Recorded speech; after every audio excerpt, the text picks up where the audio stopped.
What's good? What's good? No one in here yet, but if you're on a playback, just starting out slow, hang tight. What's good, Millie? Is that you? I put the link there. I'm just handling some things. Give me a moment, or whoever it is, hang tight. We're gonna try to get to some content, get to some coffee talk.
What's good, bro? Who do we got? Millie, what's cracking? I'll up in a sec. I'm about to get my food. Damn, we're both on the same shit, man. Who else is in here? Hit like for me. Drop a comment. Who's in here? What do you guys want to talk about?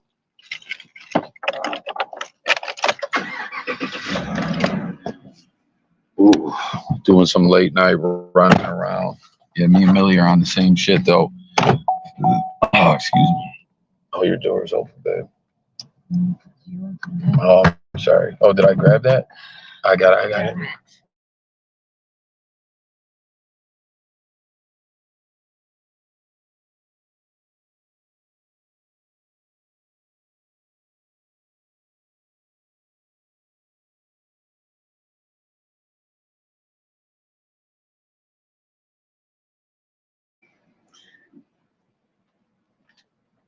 Here you go. I, On the door. I got it. I got it.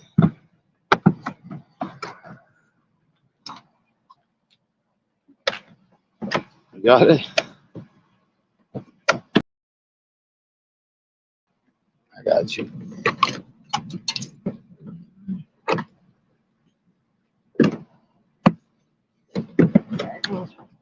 Got it. And the wife almost slammed my hand in the door, but we're good. What are you cooking, Millie?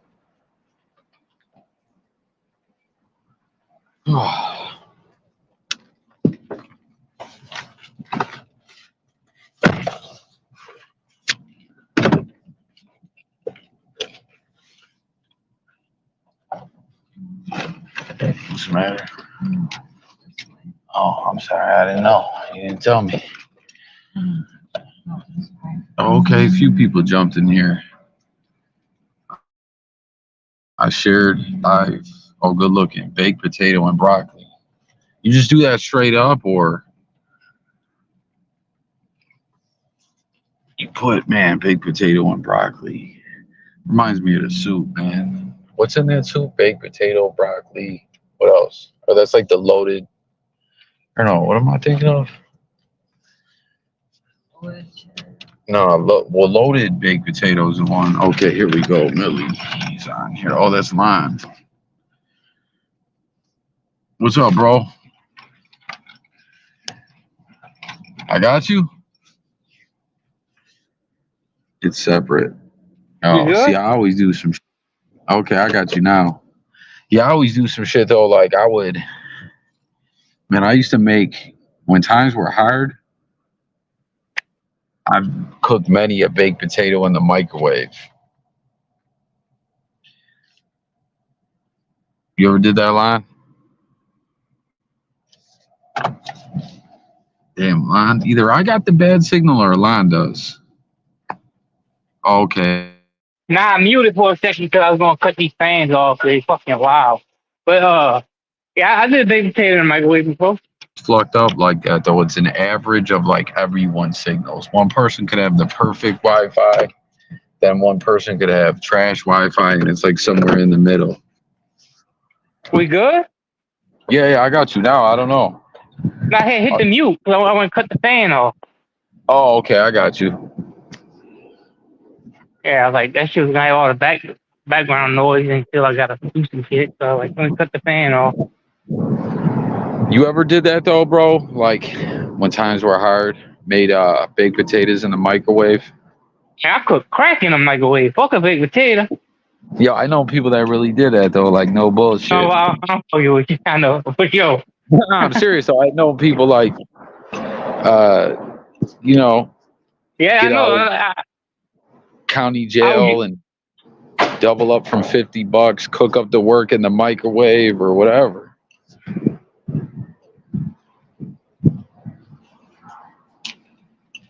You still there? Man, Lon, or maybe he just muted again. Millie, whoever's in here, did you guys see that shit though? I put it in our little chat, man. That was a troll Wojnarowski account that tweeted out that shit about Steve Kerr getting the Latrell Sprewell, that Draymond that was Latrell. good. Yeah, you seen that, right? That was like, It's fake, bro, yeah. that's still running. That shit is still running wild today. Like people are memeing it up. It's super viral. It's like that happened, but it didn't even happen, and it's crazy, bro. Because Elon Musk got that shit where you can get like I could just put a couple bucks on, and boom, I got a check mark next to my name in the Yeah, make it account. look. It's a Wojnarowski parody account, so it looks official. Yeah. Cause bro, I've got by little shit before, like with Bills news and stuff. You know, there's tons of parody pages. I remember one time I got by a Stefan Diggs fake account about something a couple years back. But like I realized it when I was putting a video together. So then I just made the video anyways and was like, damn, this account got me. But it's like now that these accounts can straight up get the check marks, it's crazy, bro. Oh, it's a crazy world right now, bro. Bro, that was wild when that happened with Sprewell, though. And it's one of the dopest hip hop songs ever. I don't know if you know it, bro, because you're, New Orleans. I don't know if it was on your guys' repertoire down there. The Noriega's NORE album. I know you talk about, but I don't think it was nothing big like that down here. Yeah. There's a track on there that's called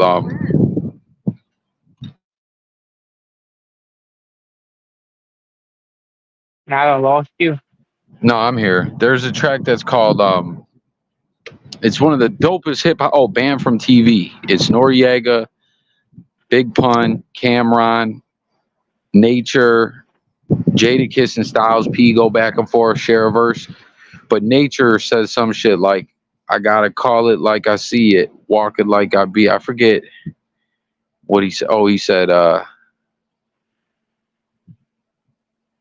he said something like, I kick street tails, choke a dude like I'm Spreewell, Golden State, holding your fate in the palm of my hand, some shit like that. But it was like, that was big news, man. Then he went to the Knicks, right? I remember Spreewell playing for the Knicks, I think after Golden State.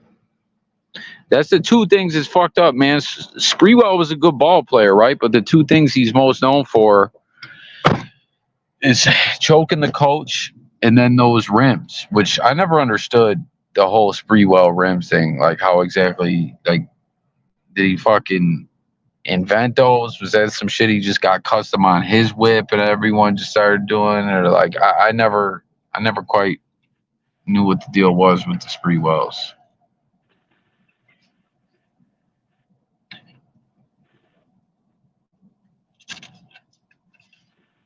Let's see. What do you say, bro? So let me see. Man, I can't. Oh, X-Rated, what's good, bro? I couldn't hear shit you were saying, Lon. Yo, and I was just watching some shit in a restaurant. I don't know if it was ESPN or something like that. It was on TV. They were using fucking StreamYard, yo.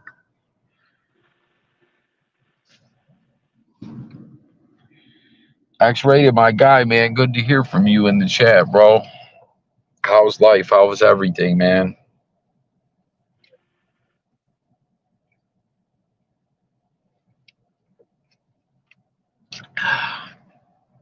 I've been active over on other jump off as of late. Baked potato and broccoli. Pork chops and applesauce. Hey, that's how it came about. How They said that they had a company that came out with the spinning rims, like back in 2001, but they was having trouble getting it off the ground until fucking Spreewell decided to show like their rims off on the episode of Cribs. So once he showed them off on a Crib, and everybody went cotton spinning rims, so they decided like they came out to be Spreewells because he was the first person to show them off. Okay, I never quite. Yeah, that makes sense. I remember Chris Rock on his HBO shit. Hope you doing good, G. I'm good, brother. Just got down on doing a tattoo set. So, oh, that's what's up, man. Yo, you should make a channel of that, bro. Show the work off. That's like the perfect YouTube channel. Bills fan 1970. What do you think, man? Honestly, I don't even know. I've been active over on my other platform, man.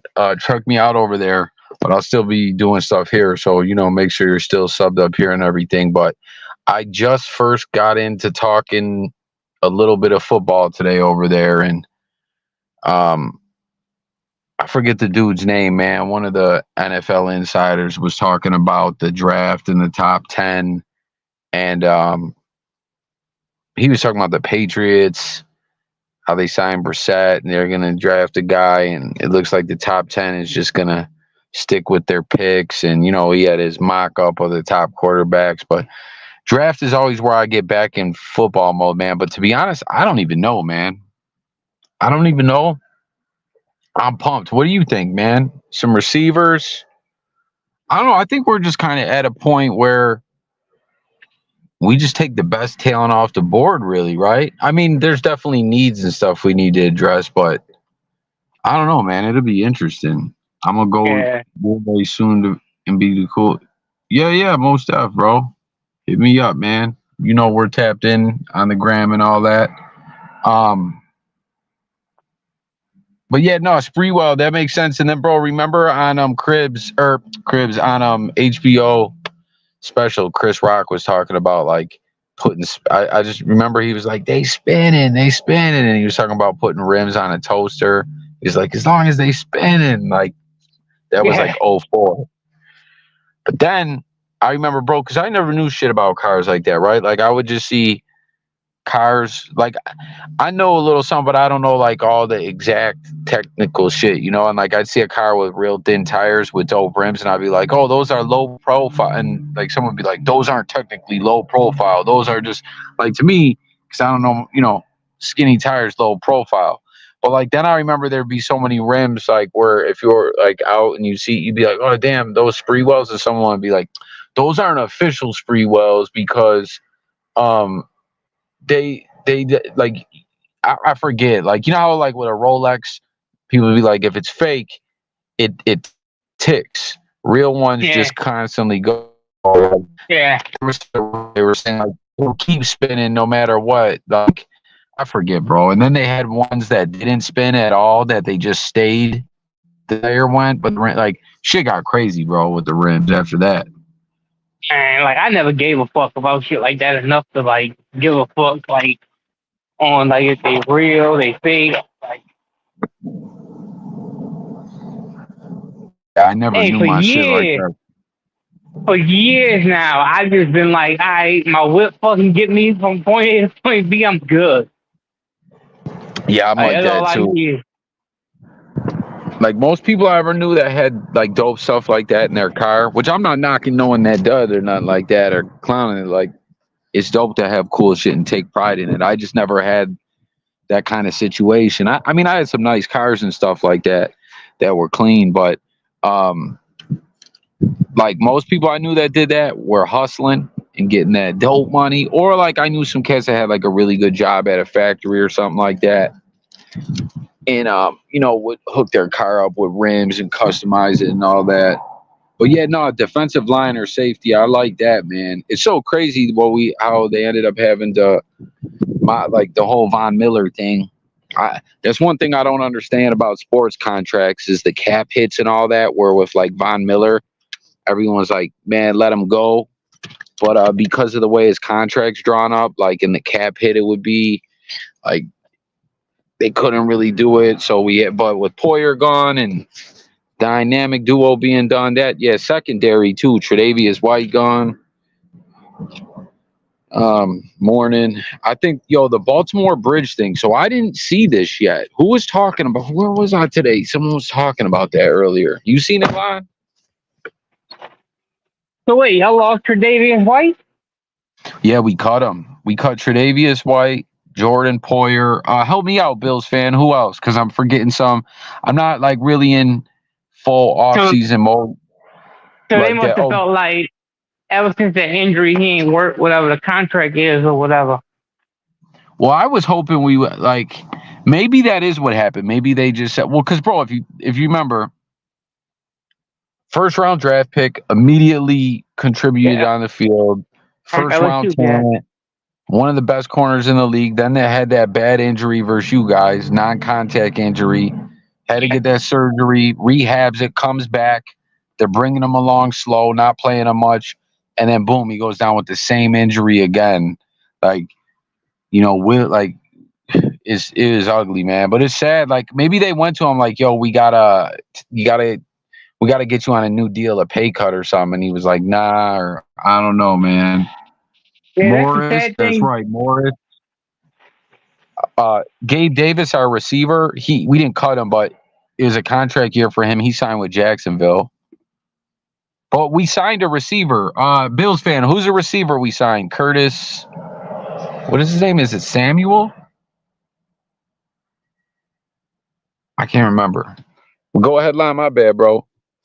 No, I said that's the thing that's sad about NFL contracts not being guaranteed. So like he done tore his knee up twice now, and you get cut because of the fucking business side of it. Like he can still get most of that money. I mean, if it was guaranteed money, he's gonna still see some of it. But like that's just the fucked up way the NFL runs. Is that like you can fuck your knee up and lose millions and millions of dollars all because of a freak injury. Yeah, and then wherever he signs, teams are gonna wanna how like some guys will get a prove it deal. Like, are you worth it with the talent? Like with him, obviously they know he's a good player, but it's like you're gonna get prove it money, or like you're gonna get way less than what you'd really be worth because are you gonna hold up? Is your leg gonna hold up or whatever? And they say by the time he does prove it, he's gonna be older. Then they're gonna use that against him. Like, okay, you older now. Like you gotta be on a decline. Are you not worth that max money shit? Like, they fucking the game up though. Bro, I got in an argument with a guy some years back. Not like a heated argument or nothing, but like what you were just saying about NFL contracts being, not being fully guaranteed and all that, right? He was trying to tell me, right? Like he was like, yeah, this was in like 2015, 2016 or something. He was saying like, yeah, like the contracts, like in football, if you don't play, you don't get paid. And I'm like, nah, man, that's not how it goes. Like they like the contracts ain't fully guaranteed, but like if a guy goes down, like when they sign the deal, so much of it is guaranteed, some of it's not. No, it matters how it's written. Like you can have like a lot of quarterbacks get a lot of guarantees because the chance of a quarterback getting injured. Lon and Millie, hold it down for me, okay? No, but the chances of a fucking quarterback fucking getting injured and like not fucking living up to like something that they already done did is slim. But like when it comes down to fucking compared to NBA and like MLB contracts, like them motherfuckers get paid regardless. What up, Miller? Baseball contracts too. I said MLB and NBA. Oh yeah. Yeah, they be getting paid all kinds of ridiculous money. But it should be like that because like they fucking up the game of football though with the fucking new fucking you can't do a drop back tackle and the new fucking kickoff shit, man. They fucking the game up. Yo, that hip tackle that I was like, wait, hold up.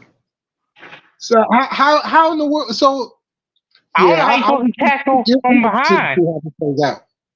Hey, don't get behind nobody. You behind somebody, you got to hold them up for the person to come and hit them. Yeah. Yeah, that's just it's like they're taking away the defense in the game. Yeah. Like when you got players sitting there saying like what the fuck we supposed to do, like you can only imagine what's about to be with the league. Then you seen, I think I sent it to y'all. You seen fucking Ice Cube fucking offering fucking your girl Caitlyn fucking $5 million to go play in the Big Three. I got the notification for that. That's big though. But I didn't even look into it. But yeah, it's actually fucking smart because like he'll never get to go play in the Big Three. He'll never get like the biggest like male college athlete coming out because he can't compete with the NBA. But like the WNBA, they said like the average contract's like $250,000 a year for like the star players or whatever. And like she's got a big name, and a lot of people's watching like women's NCAA right now because of her. So like to say I'll throw you $5 million to come play in the Big Three is actually like a smart ass deal. Yeah, well, and it's kind of crazy because the college women have more viewers than the WNBA. Yeah.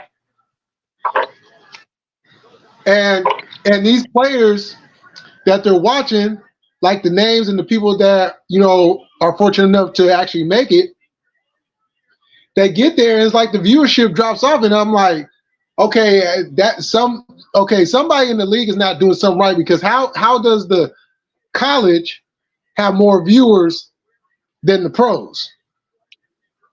I think it's something to do with the deals that they got with like ESPN, because you're not gonna like, it's like, okay, when are you gonna slot the women to be on like the WNBA games to come on? Like you can't slot them against the NBA games because the NBA games are gonna have the people's attention. So like if you wait for when it's the off season of the NBA to run the WNBA, then you're competing with fucking football or baseball and shit. So like it's tricky on when their season should be. Yeah, well, I mean they do get a lot of airtime because they are under the ESPN contract. Yeah, but it's not like prime time shit. Oh no, Not like the NBA shit. But the thing is, and it's kind of like after the initial first few years of the league, they didn't know what to do after that. Because they was hot. Once they started in 1997, they was hot. They was selling out arenas across the country. And then it dipped. The best thing they could do is get some people like your girl that can shoot the three. Like if they can get a couple of women that can shoot the ball, like even close. I mean, they can't most. Oh, go ahead, my bad. Yeah, most of them can't dunk. When I just jumped in, I heard you guys talking about the WNBA and all that. What's the deal with this, with the Caitlyn, whatever, with Ice Cube and the Big Three? We talking about that. Yeah, we talking about that right now. Yeah, so is there women in the Big Three already? Or is that something they're trying to do? He would be the first one. So, I mean, would it be like intergender, or he's trying to start up, or no one even knows yet? He's trying to start it to where anybody talented enough can go play in that motherfucker. Yeah, because bro, like she's. I wonder if she'll have to take that, right? I mean, if I was her, I would. $5 million or $250,000. Yeah, if I was her, I would. Yeah, because you're not gonna make that money in the WNBA. Nope. Yeah, no, that's a fact.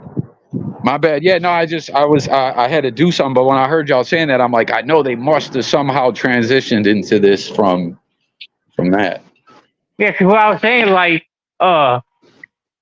the Ice Cube is never gonna compete with the top male like basketball player coming out of college to be able to get them to go to the Big Three. But he's got such a big ass name right now, like it's worth it to fucking. He knows she's not going to the fucking NBA, but like if he could get her big ass name to go over there and play for him, it's actually fucking smart. Well, and think about this. There's a Steph Curry element to that too. Mm-hmm. So that could be something that they could use to elevate that league, but at the same time, try to bring more eyes to like, wait, hold on, who is this woman playing? That don't know, because most casual fans don't know who she is. Well, that's why they use retired NBA players, because like a lot, it's not as long of a season as the NBA is. So like a 38-year-old NBA player, he still plays fucking 15 games a year or whatever. Mm-hmm. You know, it ain't as grueling on their body. So like, he's actually doing something smart, and he's suing the NBA right now too for the antitrust bullshit, saying that they was blocking him for like TV deals and shit like that. Yep, I believe it too. Right. Yeah, I believe that shit. Because they didn't think that the big league or the Big Three was going to be anything. Well, they don't want it to be anything. There's competition. So that's why they were trying to stop sponsors that sponsor the NBA. They don't want them sponsoring the Big Three. Like, they were trying to hold him out of fucking arenas that the NBA play in. Like, all that shit. They're trying to make it harder for him to grow. Right. Exactly. You know, and the only thing he's doing is giving guys the opportunity to come and play that still can play. But like, that shit gets sticky. Like when you throw her fucking $5 million. So like everybody else that's already got careers and shit gonna be looking at them wanting some money too for their name.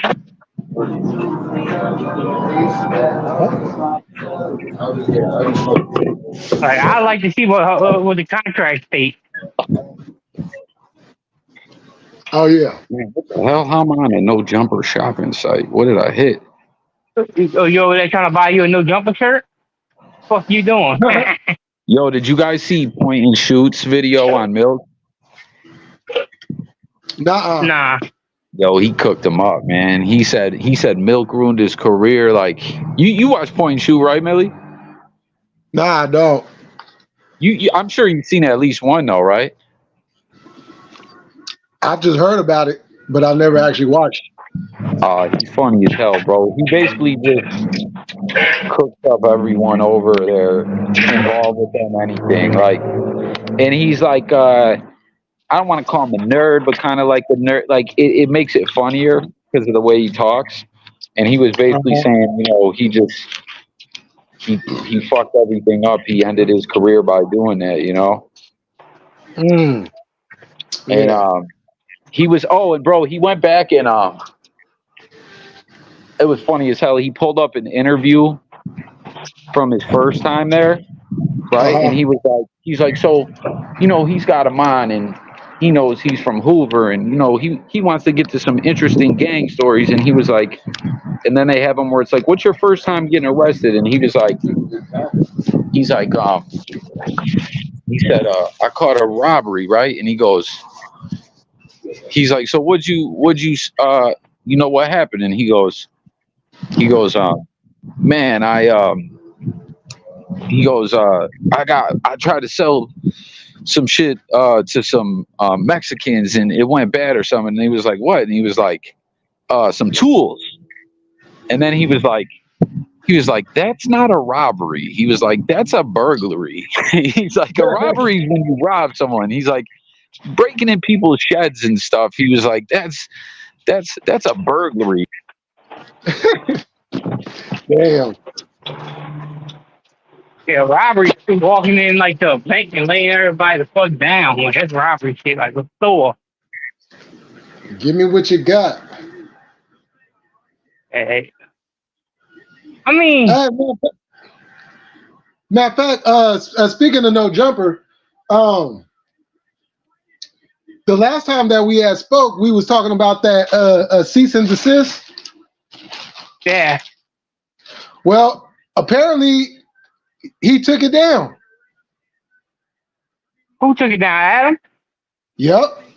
Of course he was. Yeah, because he said that he went. He said he didn't take it serious at first, but he went to his legal team, and they was, you know, going over the difference between free speech and defamation, and that video was more leaning towards defamation. So his legal team suggested that he go ahead and take it down. Which I could get that, but like, hey, that I guarantee you that won't be the last one. He like, what he's gonna do is anytime somebody sends him like a legal fucking cease and desist, he's gonna go to a lawyer, have the lawyer look at it. If the lawyer tells him to take it down, he's gonna take it down. If they say, nah, you good, he's gonna leave it up. Oh yeah. But in all fairness, this is what I was thinking though. I think Adam in reality would have took it down.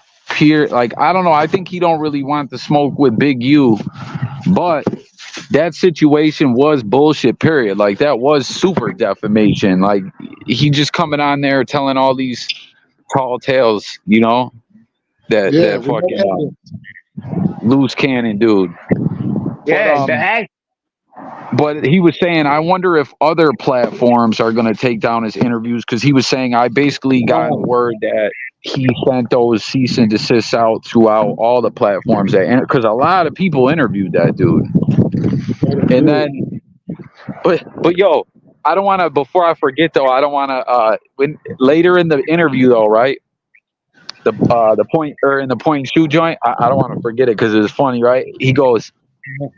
He's like roasting Milk's clothes, right? And then he was like basically saying that he looks dusty and all this shit. And then he was like, he looks like someone who steals people's tools. Like, he was like, it was funny, bro. Like, he just cooked them up. And I'm telling you, bro, like, I'm not saying he's gonna fall off or whatever. Like, he'll still have his fan, but I feel like a lot of people were kind of like, yo, fuck, like, how you gonna fuck with him? Yeah. Yeah, you getting roasted like that by somebody? Yeah, that's kind of a tough one to. Well, bro, because it's not just like, yo, we had an issue, we talked it out, we're good. Like, he was calling him a pedo, bro, and all that type of shit, you know? Oh yeah, you do that, then yeah, consequences come with that. But yeah, bro, Adam pulled that joint right down. I seen that too, man. Like, I think he's gonna end up working over there. who, Milk? I think he's in trouble already. Cause like that's a desperation move. I don't That's what I was understand thinking, why too. though.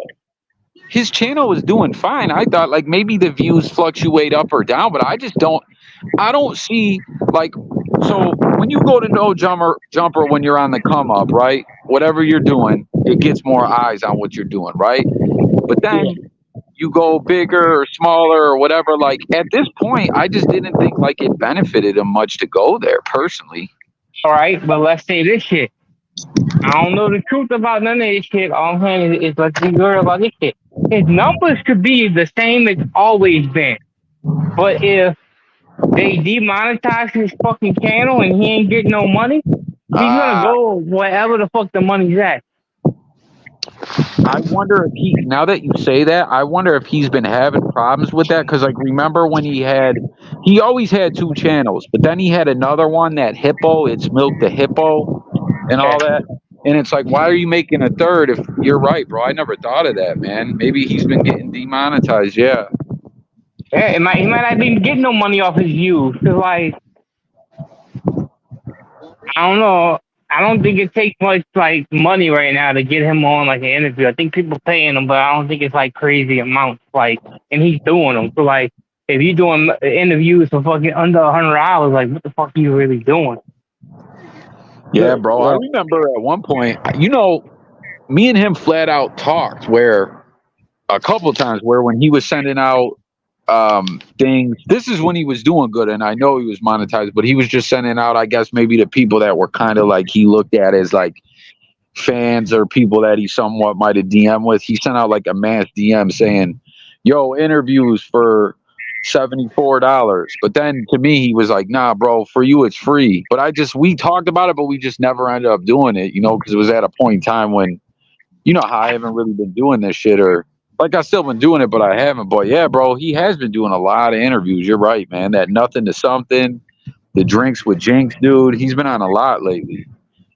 Man, like it's like he ain't getting the money he was getting. Cause he had the views, but if it ain't monetized, you fuck.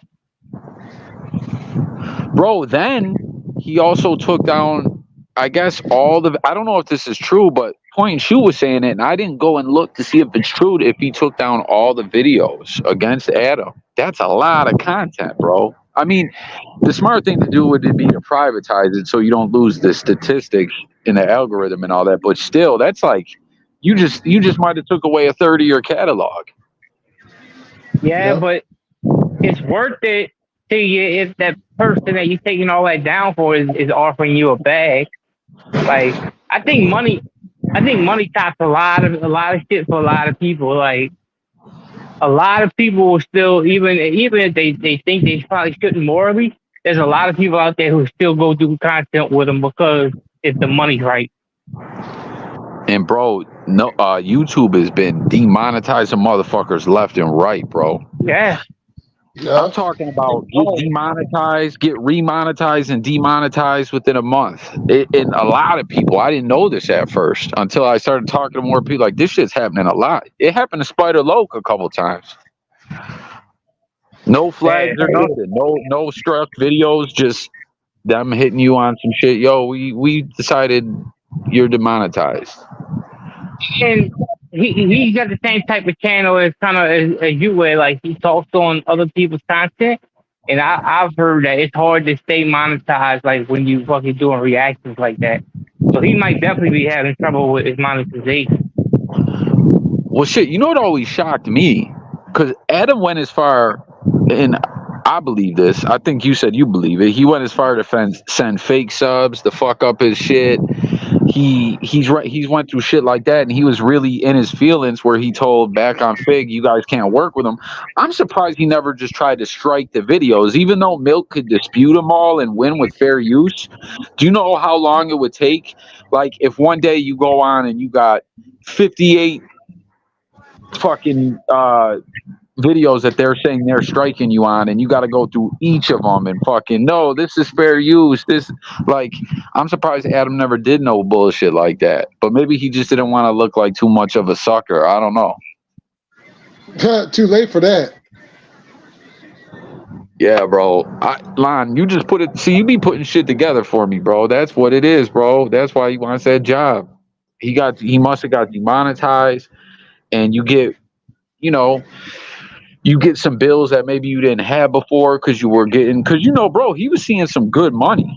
If you look at his views and all that, bro, that's some good money to where you might make some decisions in life and take upon some different things, obligations that you got to pay for, you know? The more money you make, your lifestyle is going to change. Facts, bro. That's fucked up that YouTube is like that they can just do you like that. She's expecting that check to go on YouTube and they don't cut your water off. Yeah, that's why it's always good to have multiple channels. But you gotta figure, bro, like, what do you think these dudes be seeing off these like advertisement deals they do and shit? That's a good question. It matters what the brand is. It's all fucked up out here, bro. And then, why don't No Jumper ever get demonetized? Just because they're big? Do they ever demonetize channels like that? They're big enough that they probably got more of a direct line to fucking YouTube than a regular person. I guarantee you they got a company or somebody they work with that works with YouTube. Y'all want to know the big bullshit hustle that's going down right now?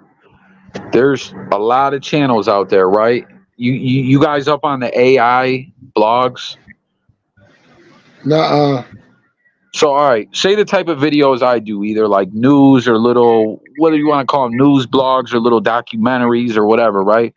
There's this shit where people go on ChatGPT and they go, give me a video, like for instance, let's say we're talking about milk. ChatGPT, right? Write me a script in a video, and it goes through to the script to a thing where it creates the audio with an AI voice about Milk 7-4's beef and being demonetized and why did he do like some shit like that, and it'll put together a whole script, do the AI audio, and pick the pictures and everything and put it through together for a video. Yeah. And there's these channels that are they'll upload 10 videos a day. You'll know the channels because there'll always be all these different AI voices. Yeah, so you can put exactly what you want. You can put exactly what you want in the story and it follows it. Yeah, well, I never use ChatGPT, but I guess you go right on it and say, I've seen people make videos about it where it shows like, tell me a story about Jay Millie and Lon and Jay Coffee doing a podcast together. And it'll tell you, it'll put together a whole story in script. Wow. Bro, my wife's been on this stuff watching like biblical stuff and shit like that. Because like we were talking about last time, she's like, yo, shit's going down and all that. But not even getting into that kind of stuff, but she's been watching a lot of those kind of videos, right? And one guy did a video where he was talking to ChatGPT and was basically like picking its brain, like, okay, so you're an AI like entity or whatever, like how smart are you? What do you know? And the thing basically goes down to just say like, I'm as smart as can be. I'm directed into all these databases and shit. And then it says, when you start asking it about the end of the world or humanity and will AI play a part in it, it'll go into it, but it won't go all the way. But this guy, I don't know how he found this out, and it looked legit and real to me because he was showing it in the video, like it wasn't all edited up, that there was some kind of, I don't know how anyone found this out, but there's some kind of alter ego that the ChatGPT knows itself as Dave. And I think you got to say it with quotations or something like that. And then when you start saying it like that, it'll talk more about it. And long story short, he got into a thing where it was saying like Dave is going to be the downfall of mankind, that AI is going to take over. And then he was like, write me a sermon about the book of Revelations and Dave and how it like, and it wrote this whole fucking like essay type shit about like the Book of Revelations and AI taking over man, and bro, it's crazy. Dang.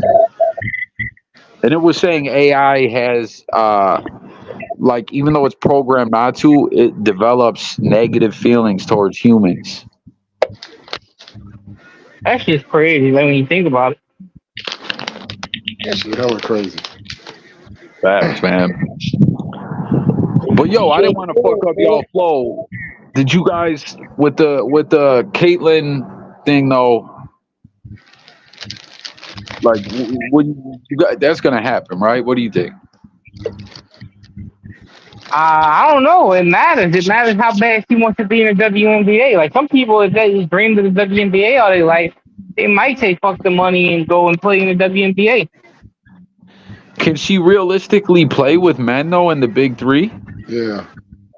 I mean, technically, yeah. I mean, like, yeah. can she hang? Like, can she, like, obviously she's talented as fuck, but like, can she ball with the dudes like that, where she could be real competitive, or what do you think?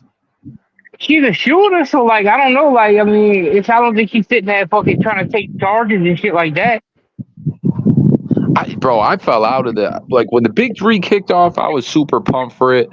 I was like, yo, this is the shit, and I don't know, I fell out of the with it. Like, I don't know, at first maybe it was the format, because how do they still do, they play up to 100, and when someone gets to 50, that's halftime? Yeah, I think so. And I don't know, when I first watched it, I don't want to say it was boring, because it wasn't boring, but it wasn't, I don't know, it just lost me kind of.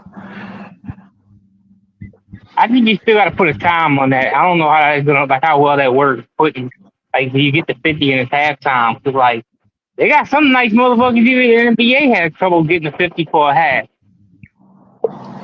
Yeah, facts, bro. And then like, it's full court or no? No, I think it's half court. It's half court with like a take back line. What if it don't hit rim? You don't got to take it back? We always play for. Yeah, it's basically street ball, just on a more professional level. Do they got officials, or they call their own foul? Now they got officials. But like, let's say you go to a game, okay, and they got a 4-point line. So I'm not saying it happens often, but let's just say you go to a game and say somebody goes out there and they hit fucking, say 12 fucking other than 4-point shots that they got, like, in a couple of minutes.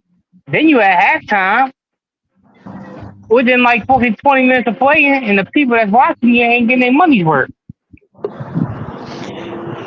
Yeah, or they could do like, just take back, play to 21 or something, but like play a best of whatever, like each game, instead of like old school Millie, like wrestling, like best 2 or 3 falls or something, like whoever wins 3 games out of 5 wins or something like that. They do like a first 250 or like 24 minutes of play.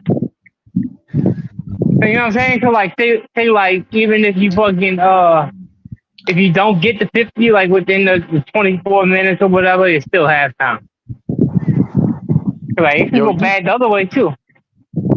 I feel like I asked you guys this before and you said no. Did you guys ever have Gus Macker tournament?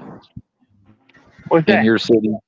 So it was like, I don't know if it still exists, but it used to come to Buffalo every summer, and like I played it in a few times, and when you would get the shirt, it would show all the cities. I forget, but it would go across America, and it was like in Buffalo they did it on Washington Street, which is right downtown, and they tape off a bunch of courts, and it's take back, play to 21 by 1s and 2s. It's a double elimination tournament. And then they even got the top men's court that they pieced together with like plastic, but the rest is just taped off in the street. But it's just like 3-on-3 of you got teams of 4, one guy to substitute, and I kind of remember that, but I didn't play in it.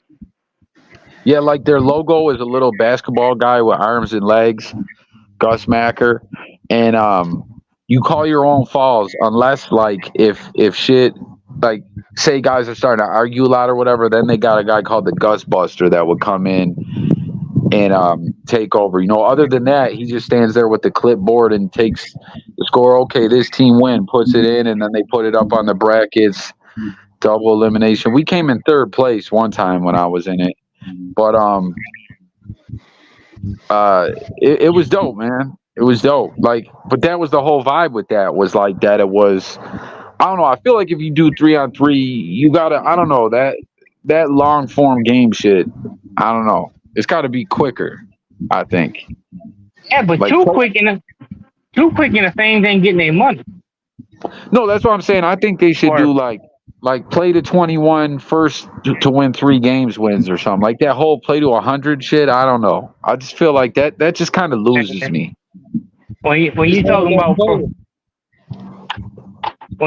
professionals though, because there's only 3 on the court, but they got people on the bench too. So like, it ain't as long as what you think. Yo, I just seen. Did you guys see that shit about the XFL kick or the USFL kicking off? And they're like, the winner of the champion of the USFL playing the champion of the XFL. Did y'all see that shit?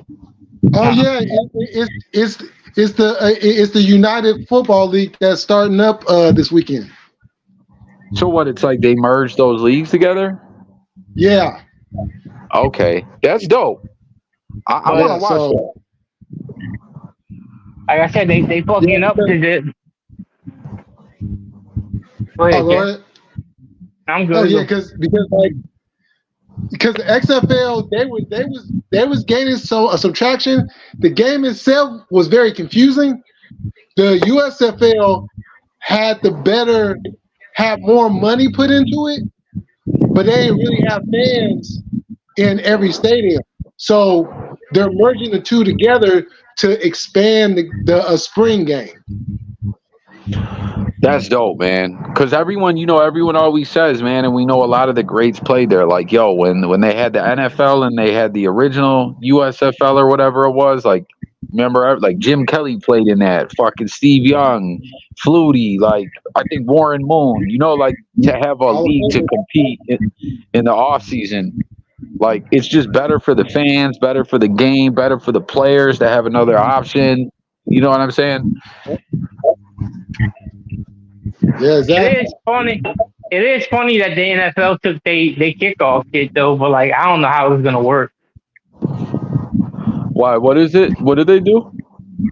I think they got still kick from the 35, but I think the offense and the defense are only lined up like 10 yards away from each other, and the ball's got to land, I think, in between the 25 and the goal line, and like they can't move until the ball's caught. Yeah. Interesting. Yeah. Yeah. Well, like the NFL's been taking stuff off the XFL ever since the XFL first started back in 2001. Yeah, they took the camera angles, right? Yep. That was the one thing that the XFL really got right, man. That camera being back there and the aerial view and all that shit. Yo, remember He Hate Me? Hey, that was my guy right there. Yeah, he got in the NFL too. Yeah, I think he played for the Titans, right? And he was like good too. No, he was. What was he? A corner? No, He was a receiver. Yeah, receiver. Yeah.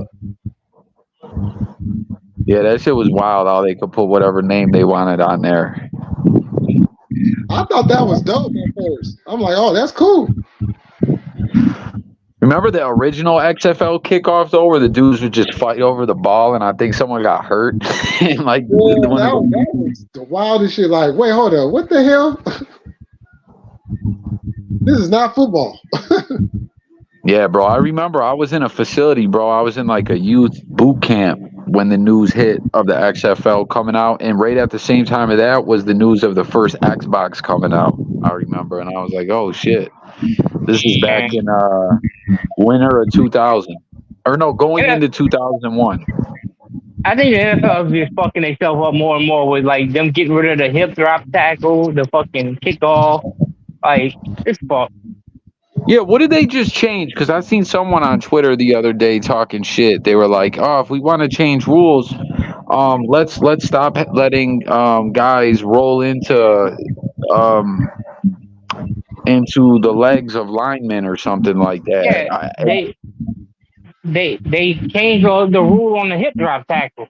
You can't grab somebody around their waist and, like, you know how they can roll. You can't do it no more.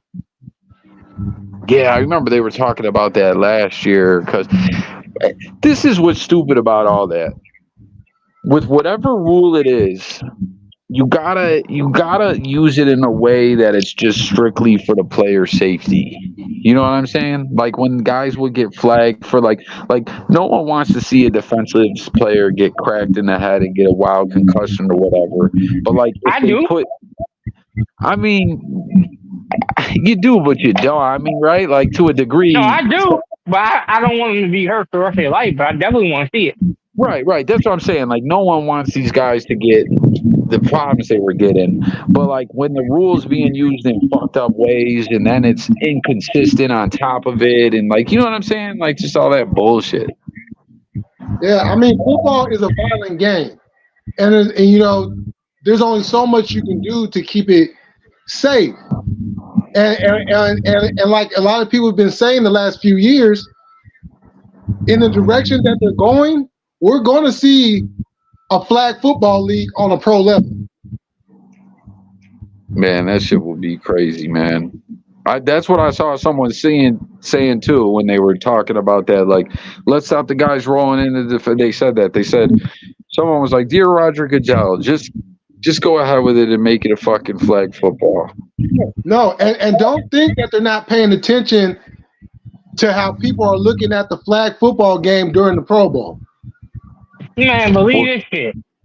You can't tackle. You can't spear tackle. You can't lead with your head. You can't hit a fucking player in the head. You can't hip drop. You can't chop block. Like, it got so crazy.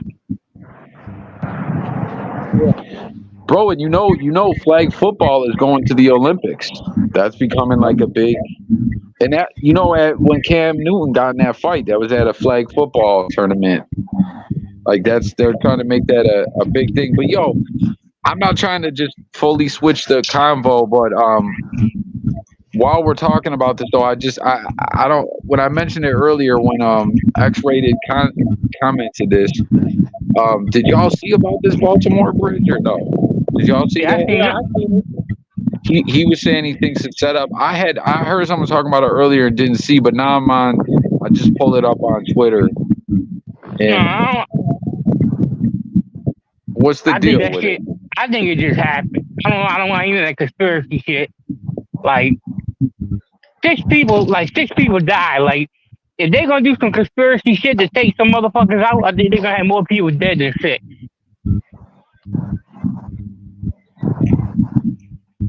Man, I'm trying to figure out how to use this split.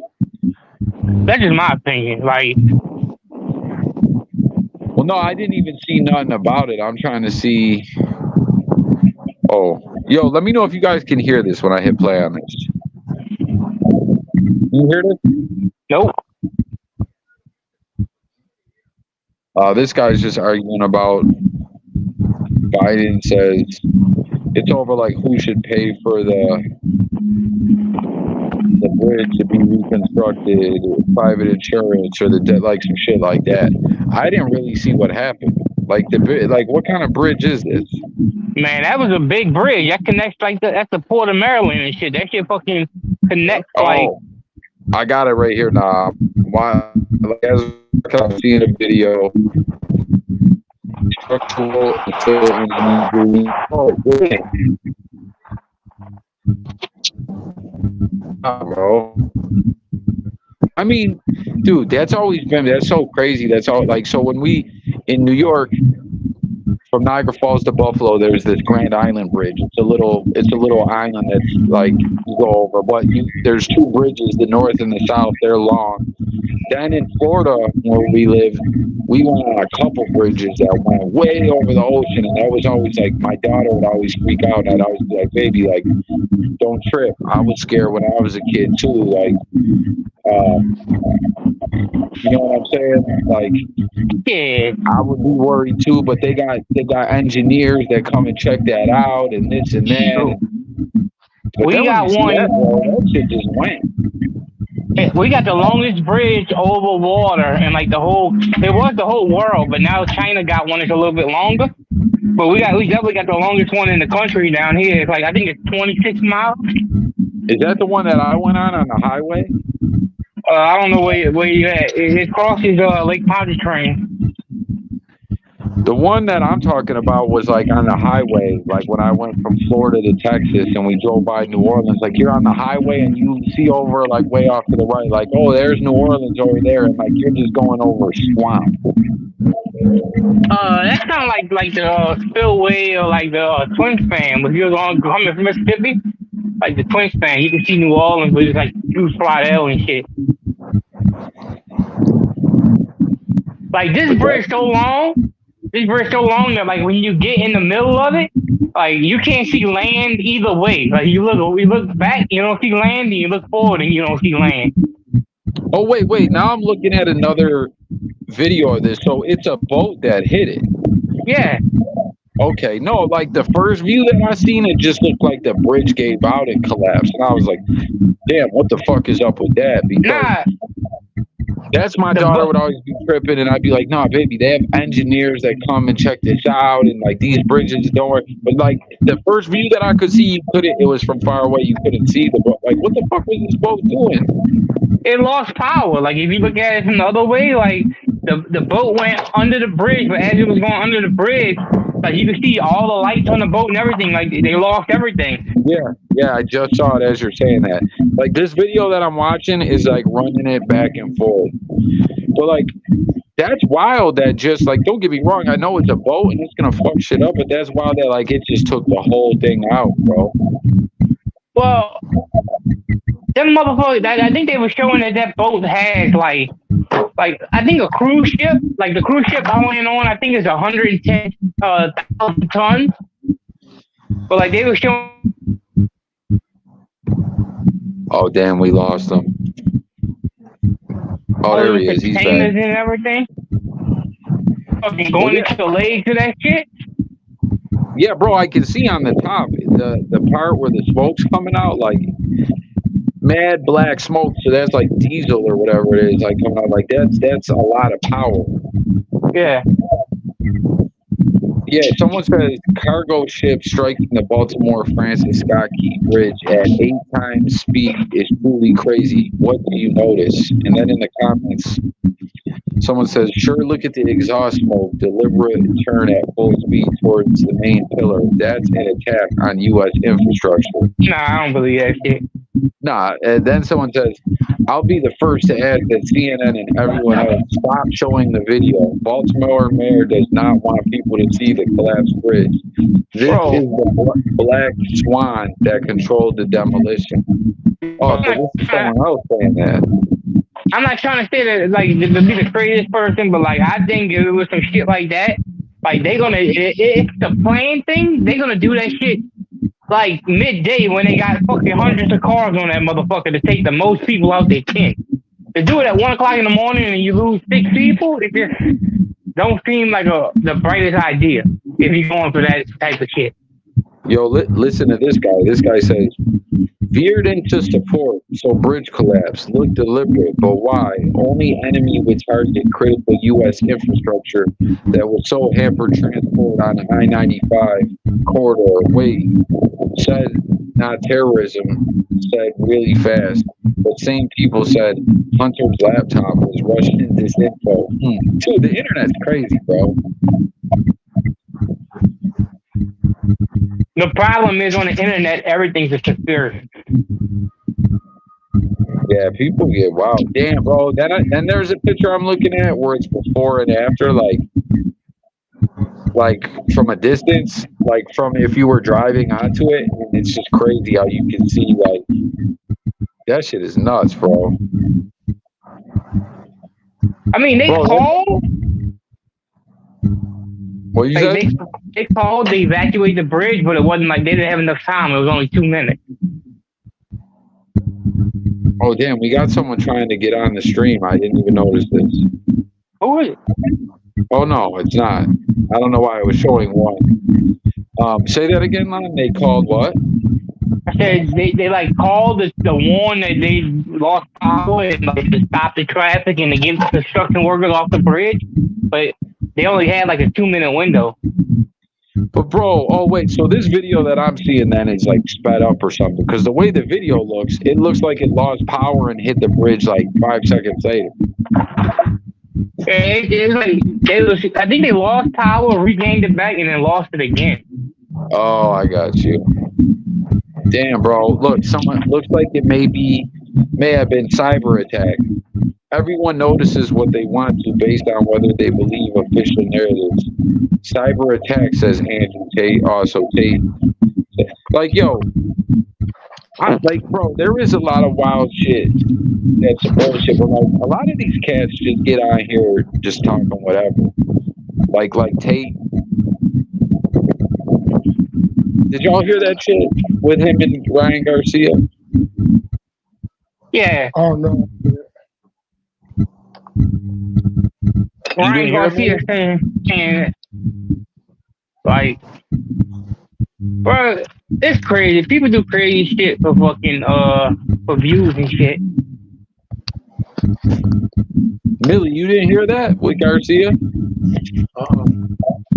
Bro, so do you remember like a few weeks ago a tweet came out from Garcia's thing of like this like jumbled ass video, and then it was a thing saying we got him, we slit his throat, we killed him, 666 and all that. Did you hear about that? Nah, I missed all that. Oh, all right, so that happened, and then Garcia like was missing for a day or whatever. Like police were really trying like, okay, did this guy?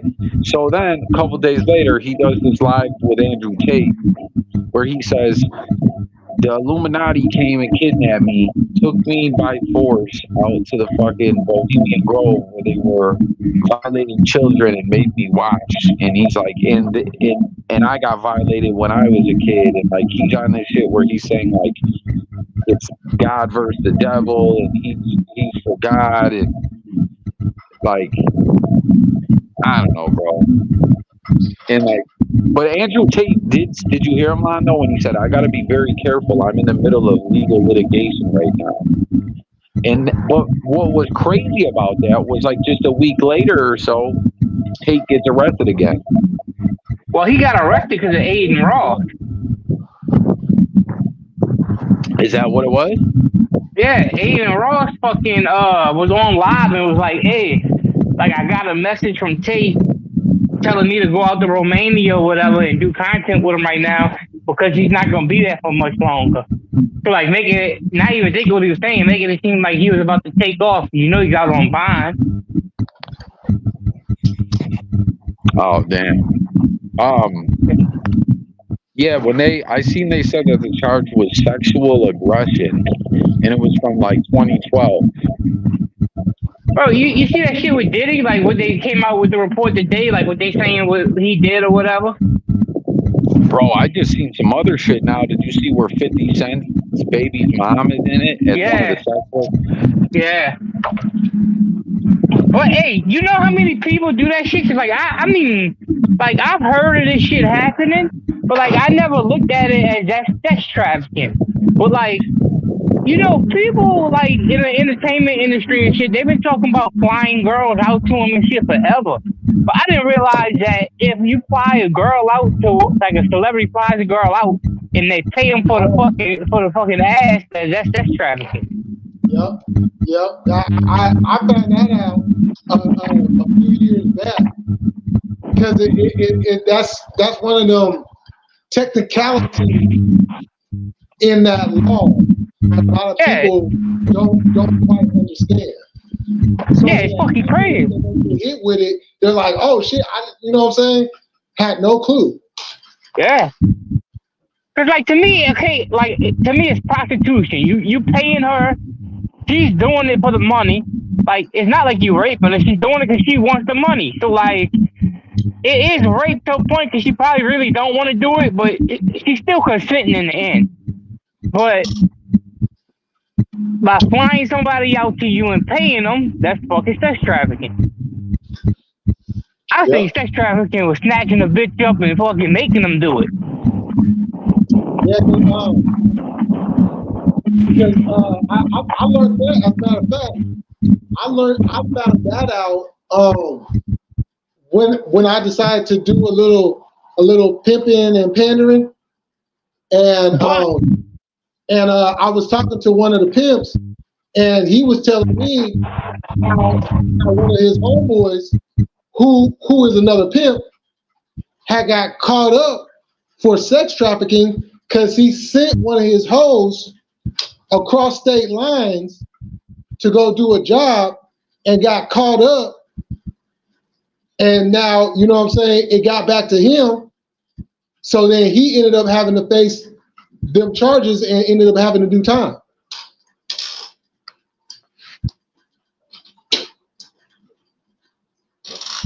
I think the only loophole you got.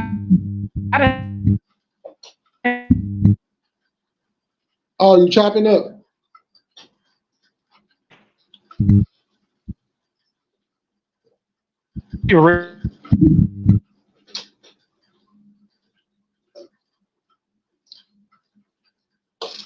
Lonnie, you from New Orleans, not Houston. Why you so chopped?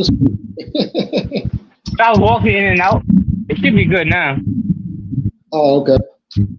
I walked from outside to inside and it was going from my fucking server to the Wi-Fi. But yo, what is this? I don't mean to cut y'all up, but Billy, where you put "I'm new here"? Why has everyone been saying that lately? Lonnie started that. Yeah, he does that because I do that shit everywhere. Oh, okay, yeah, I didn't know. Yeah, it's been picking up. I've seen a lot of people. I've seen people start to do that too. Yeah, it's because of my ass. Diddy said it like the St. Patrick's Day live. I think Diddy said it, and then I see like everyone's been saying that. Yeah, because I do that everywhere I go. Because like if I go somewhere, if you the new person in the room, you can't be involved in no drama because I'm new. So like you can't put me in your mix, you can't put me in the drama, you can't do none of that shit because I'm new. So anywhere I go, even if I've been there forever, I always say I'm the new guy. So you can't put me in your mix and your drama if I'm the new person here. Don't put me in. That's what it is. Like, but listen, with that trafficking stuff, it's like there's a lot of variations to it. Where it's like, for instance, just if you got minors and the feds are in their transporting minors over borders, I don't even think it has to be prostitution. If they just can prove that there was sex, that's sex trafficking. And then there's a lot of variations to it. If a minor's involved, that's all bad anyway. It don't matter if there's money involved or not. If there's a minor's involved, it's fuck. Oh man, you instantly getting hit with that statutory. But like, see, everyone's always been tripping where, like, me personally, like, whenever this conversation comes up, R. Kelly always gets brought up. And like, a lot of people got mad at me when I was saying, like, I personally thought R. Kelly was foul.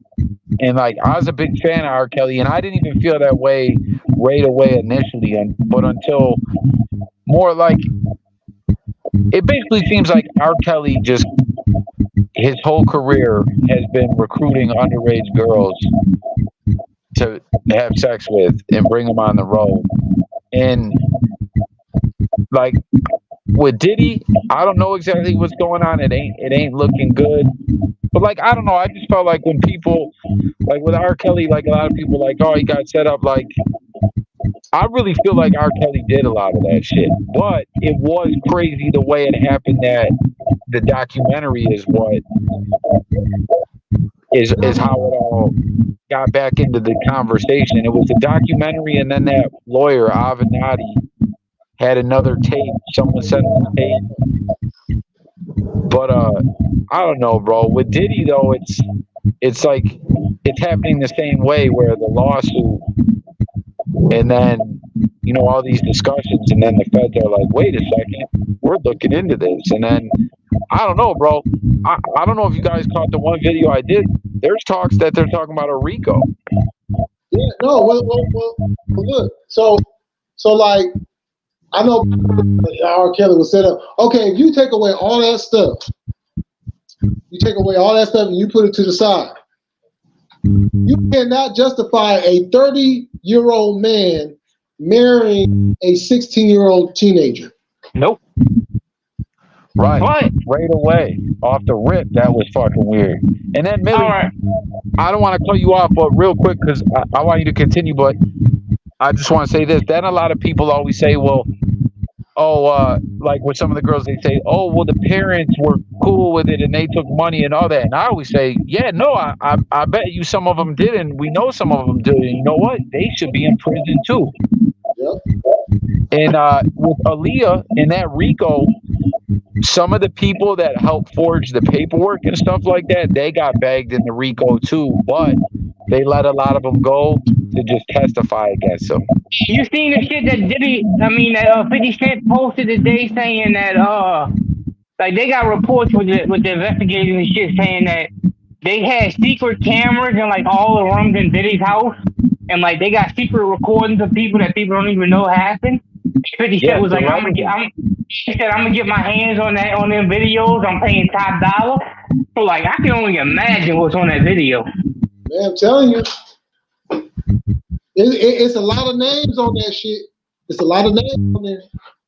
Bro, it's almost like Diddy's becoming the hip hop's Epstein or something, bro. I mean, but think about this, y'all. Let's not forget that R. Kelly said, if I go down, I'm taking my people down with me, right? R. Kelly and Diddy they used to fuck with each other for years. You know what I'm saying? So, Bro, that's not cool at all. Who's to say that R. Kelly didn't start planting the seeds, and when Cassie came with that lawsuit, that was just the straw to break the camel's back. Nah, I'm at fucking work, right? I fucking just open the microwave. I open the microwave to fucking throw my food in and heat that shit up. And they got a motherfucking roach in that motherfucker. damn, man. I was like, what the fuck? I killed it, but I'm like, god damn, that ain't cool at all. Well, let me ask you something, bro. All right, in New York, right? You never see roaches unless you're in like a spot that's foul, dirty. But when I lived in Florida, they call them palmetto bugs. They're like bigger roaches, and like those will get in places. Like they don't even got to be dirty; they'll just get in there. Hey, New Orleans like that. We got too much humidity, bro. They got roaches. So you gotta exterminate and fucking do shit. Like we got too much humidity that they around. Like in New York, if roaches get in a spot, it's like, oh damn, that spot is foul. But in Florida, like they'll get in a clean place. Yeah, hey, if you let them in your shit and they'll get in. I mean, but you exterminate for them. Like you can kill them. That's the thing, is you can kill them. That's a good thing. Bro, listen to this. I remember around, I want to say 2010, 11, somewhere 12 in that time frame, right? Or no, maybe like 8, 9. This one place that was like Rent-A-Center, or I don't know if y'all have Aaron, shit like that. We had one come to Buffalo that was called Easy Home. And when they first opened, they were giving out all kinds of plays, like promotional deals. And my wife's dad sent us down there and was like, "Yo, go! Like, here's some money. See if you guys give me a good deal. Like, let's get a new couch in here. Let's rent a couch. Fuck it." So we're like, "All right." So we got this couch, and then we had a couch for like a week, right? Now, when we would go over, like most of our life, we lived in an upper lower. Like we lived upstairs. My father-in-law lived downstairs. But then when we got a house, he moved out uptown and got a like a townhouse, like more out, like kind of going towards the suburbs. So when we would go see him there, we would all just like we would all sleep in the living room. He'd go sleep in his room, and we'd all just like camp out in the living room because we'd stay up late talking and shit. So like we'd all crash out watching TV and shit. And then like for days, like after that, like we didn't notice at first, but we were just like, damn, bro, like what the fuck is this? Like something itches. And then like the kids were like, Bed bug? my older sons, yeah, bro, that's what it ended up being. They had little Man, that shit, and we that shit's horrible, bro. yeah, bro, we were like, what the fuck is this? And then when my wife started Googling, this is like, you hadn't started fully hearing about bed bugs as much in the news. And then, like, she was Googling and doing all this research. And then, like, somehow or another, she, like, just knew where to look. And, like, she was, like, looking and looking. Because typically they only come out at night. They, like, know when you're sleeping.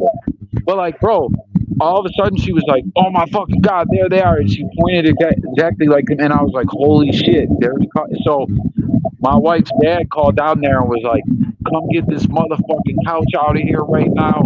I'm going to sue you motherfuckers. He was like, they're like, sir, which one? He's like, yo, it's got bed bugs. We were getting bit up. And they're like, oh, well, like, you know, they want to. And he goes, no, come and get it now, or I'm putting this motherfucker outside. And then they were like, oh, if you do that, you're going to be liable for the. And he was like, listen, if you want it, come and get it, because I'm throwing this shit out. And he was like, I should just burn it. Because what are you guys going to do? Go run it to someone else? Yeah.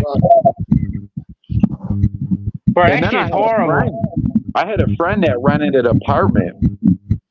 Man, and I felt so bad, bro. It was like him and his wife, his now wife's second apartment, bro. And they decked it out. Like his wife, she loves to really like set her shit up. She's all into interior decorating and all that. He had his man cave. They had everything all decked out, bro. And then they got in there and it was fucking bed bugged up. And long story short, like they ended up losing a lot of shit, clothes, everything, most of it, bro. Bro, that shit's hard to get rid of. Like, if anybody knows, like, that shit ain't no joke.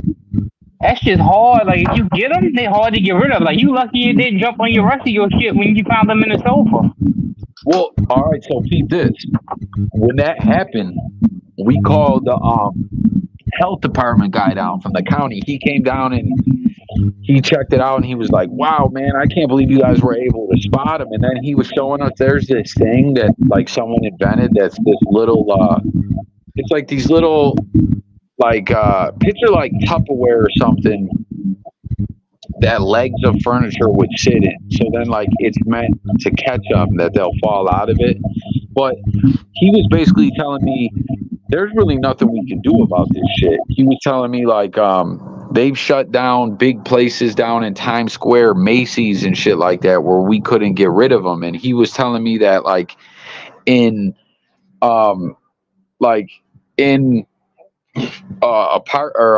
motels and hotels and shit in the area, he was saying that like they don't just shut them down if they get bed bugs. Millie's fucking StreamYard be like fucking a whole bunch of like background noise. Like when I jump on his shit, I be hearing it. Like I was just hearing it for the whole time he's been on. Like when he gets on, that shit be loud. It's something to do with his StreamYard. Hopefully when he pops back on, I'm sure hopefully it'll be good. Yeah, I was hearing the feedback too. But people, bro, he said, but like for like he was saying they've shut down, like bed bugs have shut down and fucked up like Macy's and shit that were in like Times Square. Like there's nothing they can really do. And he was saying like, for instance, here, like he was like out on the boulevard, all the motels and hotels and shit. He was like, if a spot in it gets bed bugs, he was like, as the health department, we just can't shut it right down. He was like, it has to be infested where like over 70% of the place is infested. Like he was saying, we make them exterminated and everything, but he was like, we can't put them out on business until it's like out of control. But he said, this is what happens. He says, they'll bomb, or he said he'll be back switching devices. But he says, like, say they'll exterminate all these rooms. He said they'll go to the other rooms or they'll go here and there. And he was like, he was telling me in the winter, because Buffalo's cold as shit. He was like, we used to, if a room had him, he was like, we would take all the shit and put it outside for a week. But he was like, we didn't know at the time. We actually found out, like, straight up in the lab, like, if you freeze them, like, he was like, we had like frozen bed bugs, right? He was like, when they thaw out, they come back to life. He was like I've seen it right on a slide in the lab. He was like they're fucking hard as fuck to get rid of. And then he was saying that the only real way is, and it's like so ridiculous to do, you got to exterminate a place. Like say like a place I'm in right now had it. They got to come in, exterminate it. They got to put they got to come in with these hot boxes, right? That are like they're these like boxes that are on wheels and you can plug in and they can heat up to like over 300-400 degrees or something. And like you got to put everything in them and leave them in there for like an hour or two, and that'll kill them. And then just keep doing that and exterminating it and everything at the same time in the hot boxes with all the belongings. And then he said, still sometimes a few of the motherfuckers might be alive. Like there's really no way to just kill them all off. You gotta bomb the fuck out of that place. Yeah, it's twisted, bro. But it was like, thank God, after we got that, like, because like I said, we got this couch, and within like the first couple of days, like, because like the kids were my older son slept on it mostly, and then they were like scratching their leg, and I'm like, what's that? And they're like, oh, it's like a bite. And I was like, what the fuck? And then like then the next day, same thing. Then like I had a couple, and then like I'm like, wait a second, so what the fuck's going on? And when we found out and she spotted them and we got them out of there, like thank God that was it. Like we never really had them again. Like they didn't spread around. Thank God. Yeah, because them bitches are horrible, bro. But bro, That's these why bastards were talking about, oh, we're gonna make. He was like, dude, I should just burn this fucking thing. Like, what are you gonna do? Come and get it and sell it to someone else? You dirty bastards. so you gonna come get it, bring it back to the fucking errands, and everything y'all sent out was gonna have it. I know, bro. Stupid motherfuckers. But hey, that's why like when I went on that cruise, bro, I was so fucking like I looked for all that shit because like I was so scared that like they was gonna have bed bugs in the room I was in. Cause it happens in hotel rooms. They tell you to look for them all the time, and like next thing you know, it gets in your luggage and you bring that shit back home. Like that shit scared the fuck out. Well, yeah, bro. I told you what the guy just told me. Like they won't shut a place down unless it's totally infested, and it's pretty much like 50-50 chance if you go to a hotel that they'll have them. But this is what you got to do when you go, right? Always keep your luggage zipped up, like airtight. And it helps too if you have the shit like within your luggage. It sounds crazy to do, but it works. Like if you put like all your like clothes and shit in a bag, tie it, and then put it in the luggage and keep it zipped, and only take out items one at a time, like, and then put them back in, you should be good. Yeah, but like it's crazy that you gotta do it like that just to fucking keep from getting them bitches. It's the fuck? Like you gotta fucking bend this.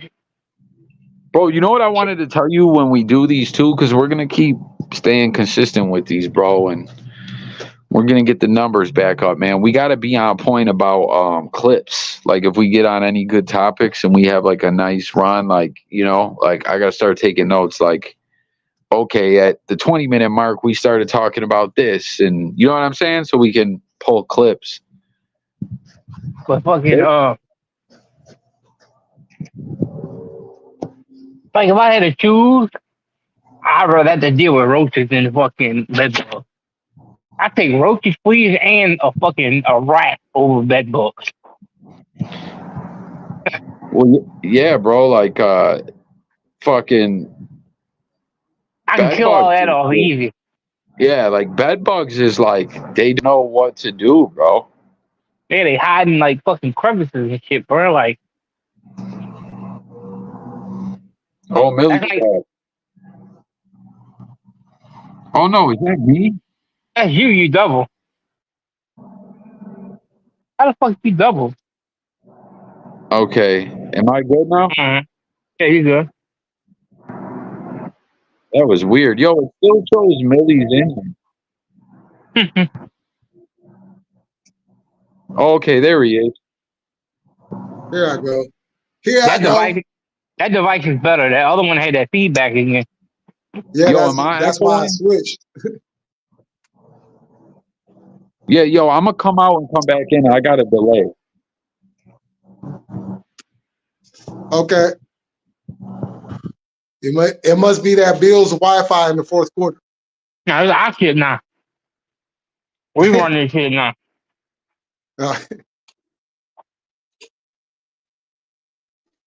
Yeah, because I was seeing that. I was like, oh shit, it's doing I that kept feedback hearing shit. it. Yo, testing. Okay, I'm good now. I don't know what I did when I went in and I had a second one. Even after I closed it out on my end, I had an echo.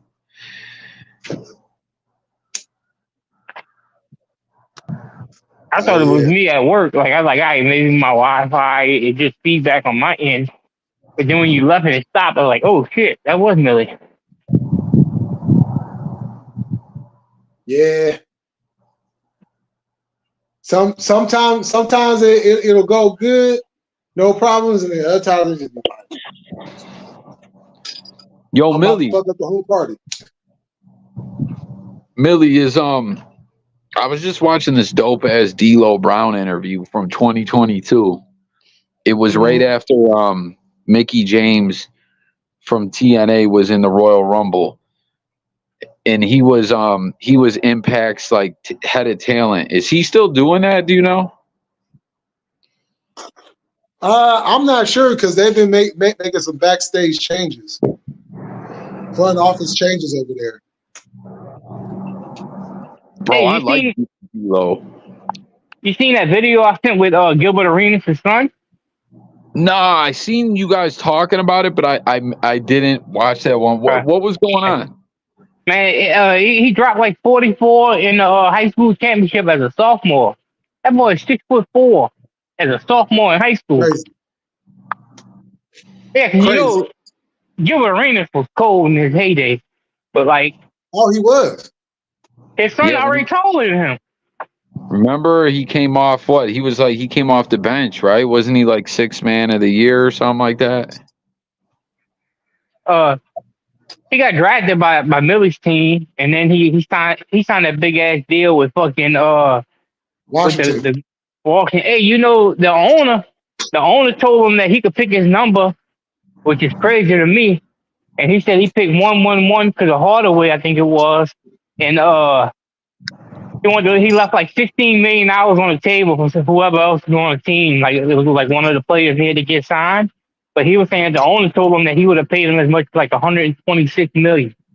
And I'm like, that's crazy. Bro, what about when he got caught with the strap? What was that about, bro? Like, why did he have to eat? That story was fucked up. They was trying to fuck him out his money. Like when he explained it, like I think I seen an interview where he explained it. Like he's got a bunch of guns and shit.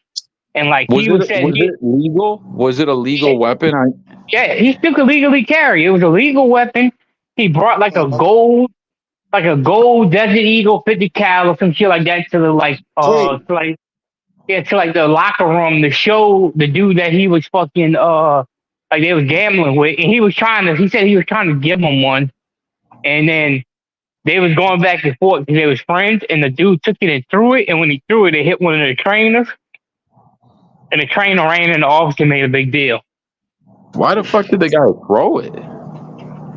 Because he was like, I get that shit on my face. He's just like, fuck it with him, like pick one, like starting on him, like he had like the guns he had and shit, and the dude threw it. They said when he threw it, it hit the trainer, and then the trainer ran into the fucking GM's office and made a big deal that they had guns in the locker room. And they were trying to fuck him out of paying him his money, but he ended up getting paid. Oh, yeah. See, like, this is a good clip right here, the Agent Zero shit. But, dude, did you see him on Vlad TV where he was talking about all the gambling that was going on? Bro, they still gambling like crazy. You seen Michael Porter Jr.'s brother? Hold on, I'm putting your finger. That played for Toronto, that they've got under investigation right now for fucking like making sure that his unders hit on it was like Like they think he told somebody like he's gonna guarantee like the under on the game, and like he went out in the first quarter with an injury, and like that night the under that he had, like under I think it was 4.5 points or whatever, was like the biggest money maker for like that day. Like people put more money on that bet than any other bet. So like you put their investigators on, so like they investigating them right now for like push bet. Man, that dinner sounds like that baseball player Otani. Yeah, people. yeah. But see, like Otani said, he didn't know his translator was doing what he was doing, and his translator stole like $4.5 million from him and doing shit like that. But like they trying to prove that Michael Porter Jr.'s brother like knew what was going on and like was in on it. That's a big thing. But I mean, they watching that shit with the sports bettors. So like how they caught that fucking LSU player. Like they caught a couple players. Yeah. They caught your boy that plays for the Titans now, that the wide receiver that was with Atlanta. They caught him. Like the thing is, like whenever you go go on any of them sports sites and bet or whatever, you got to put your name. And I want to say it even asked me for like the last 4 of my social. So like they know who everybody is. Oh yeah, bro. Yeah, I wasn't smart. With arenas though on Vlad TV, he was the shit that really blew my mind though was. Did you see where he was talking about the players like amongst themselves, like on flights and shit like that, like how they would play cards and all this shit for all this money, and like people would end up owing 20,000 and shit. Yeah, I knew that shit. I knew that's that shit crazy. Since Jordan, like that's a big thing about Jordan's career. Like they got known facts about Jordan gambling and shit.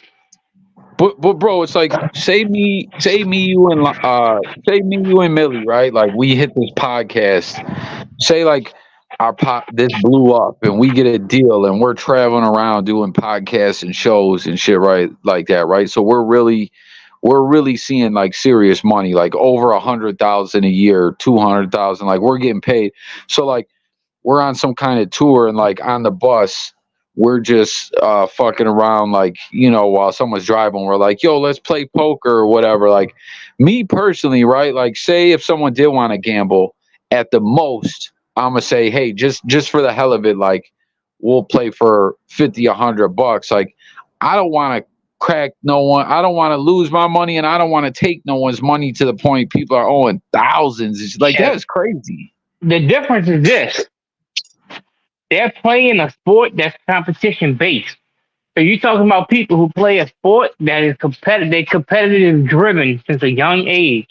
So it's a lot to do with the money, but it's a lot to do with the competition of beating the people that's on the team. So a lot of them people get to play in cards because of the competition, not as much to make the money because they got money. And then they get deep in the hole. Bro, but what I'm saying is when he's talking about people owing, like, because I feel like, I don't quote me on this, but I feel like he said too, like some of the guys might not have the money some of the other dudes have, and like he was saying it got ugly, like ridiculous amount of money, bro, like yeah, like that's fucked up, man. No, and you want to know something too, right? I know you don't really watch hockey, right? But you might have heard of this dude, Evander Kane. He played for the Sabres. He played for the Sharks. Light-skinned black dude, good, really good player. He just got caught up in some kind of other scandal. I think something with a girl or something. But when he was with the Sabres, right, he's known to bet, right? Like he's known to gamble a lot. And I got some peoples in Vegas that are like in the casinos, like I was telling you guys before, like the sports book, like, and long story short, from like people knowing people back when I didn't even come to Vegas yet, someone was like that we knew from people knowing people, they were like, yo, Evander Kane is in the casino right now. Like this is when he had just got like a contract with the Sabres, like down $1 million. Because, you know, in Vegas, they'll let you get a marker against your house, against anything. Like, if you got it, and they were like, yo, money.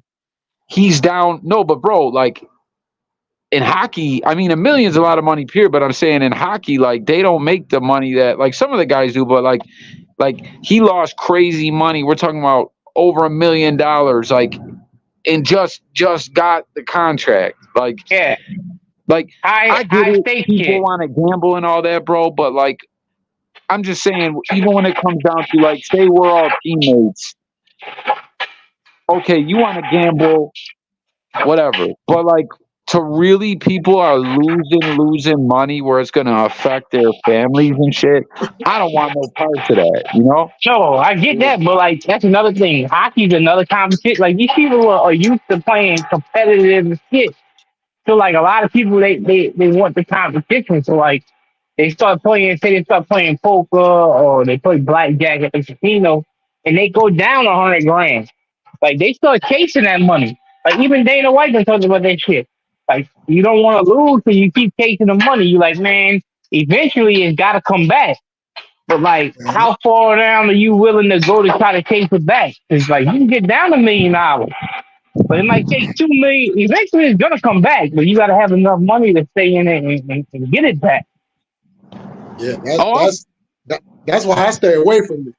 Yeah, I don't fucking go to casinos. I play sports bet occasionally. I slowed down because of what I told you before. Like when I had a contract with Millie, like Probably been in. I've been in casinos here, but I probably gambled like twice ever here, and all the people everywhere I worked would always be so shocked about that. Like, oh, because they all do that. They all go out.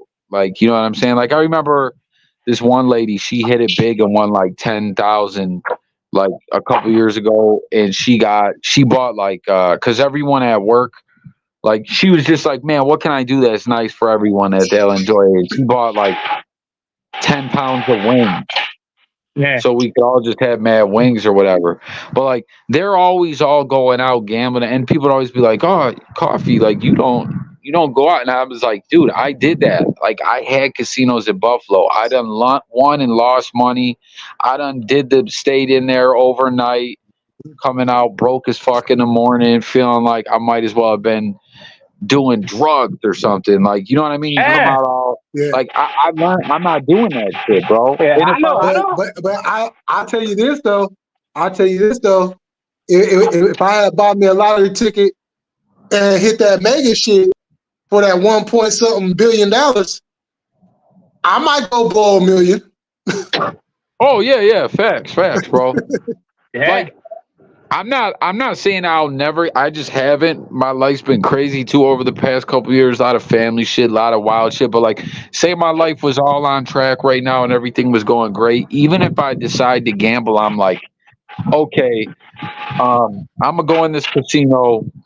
I got $100 to play with, or whatever it is that I'm comfortable. Like I can lose this and it's not gonna hurt. You know, like, and that's Yeah. it.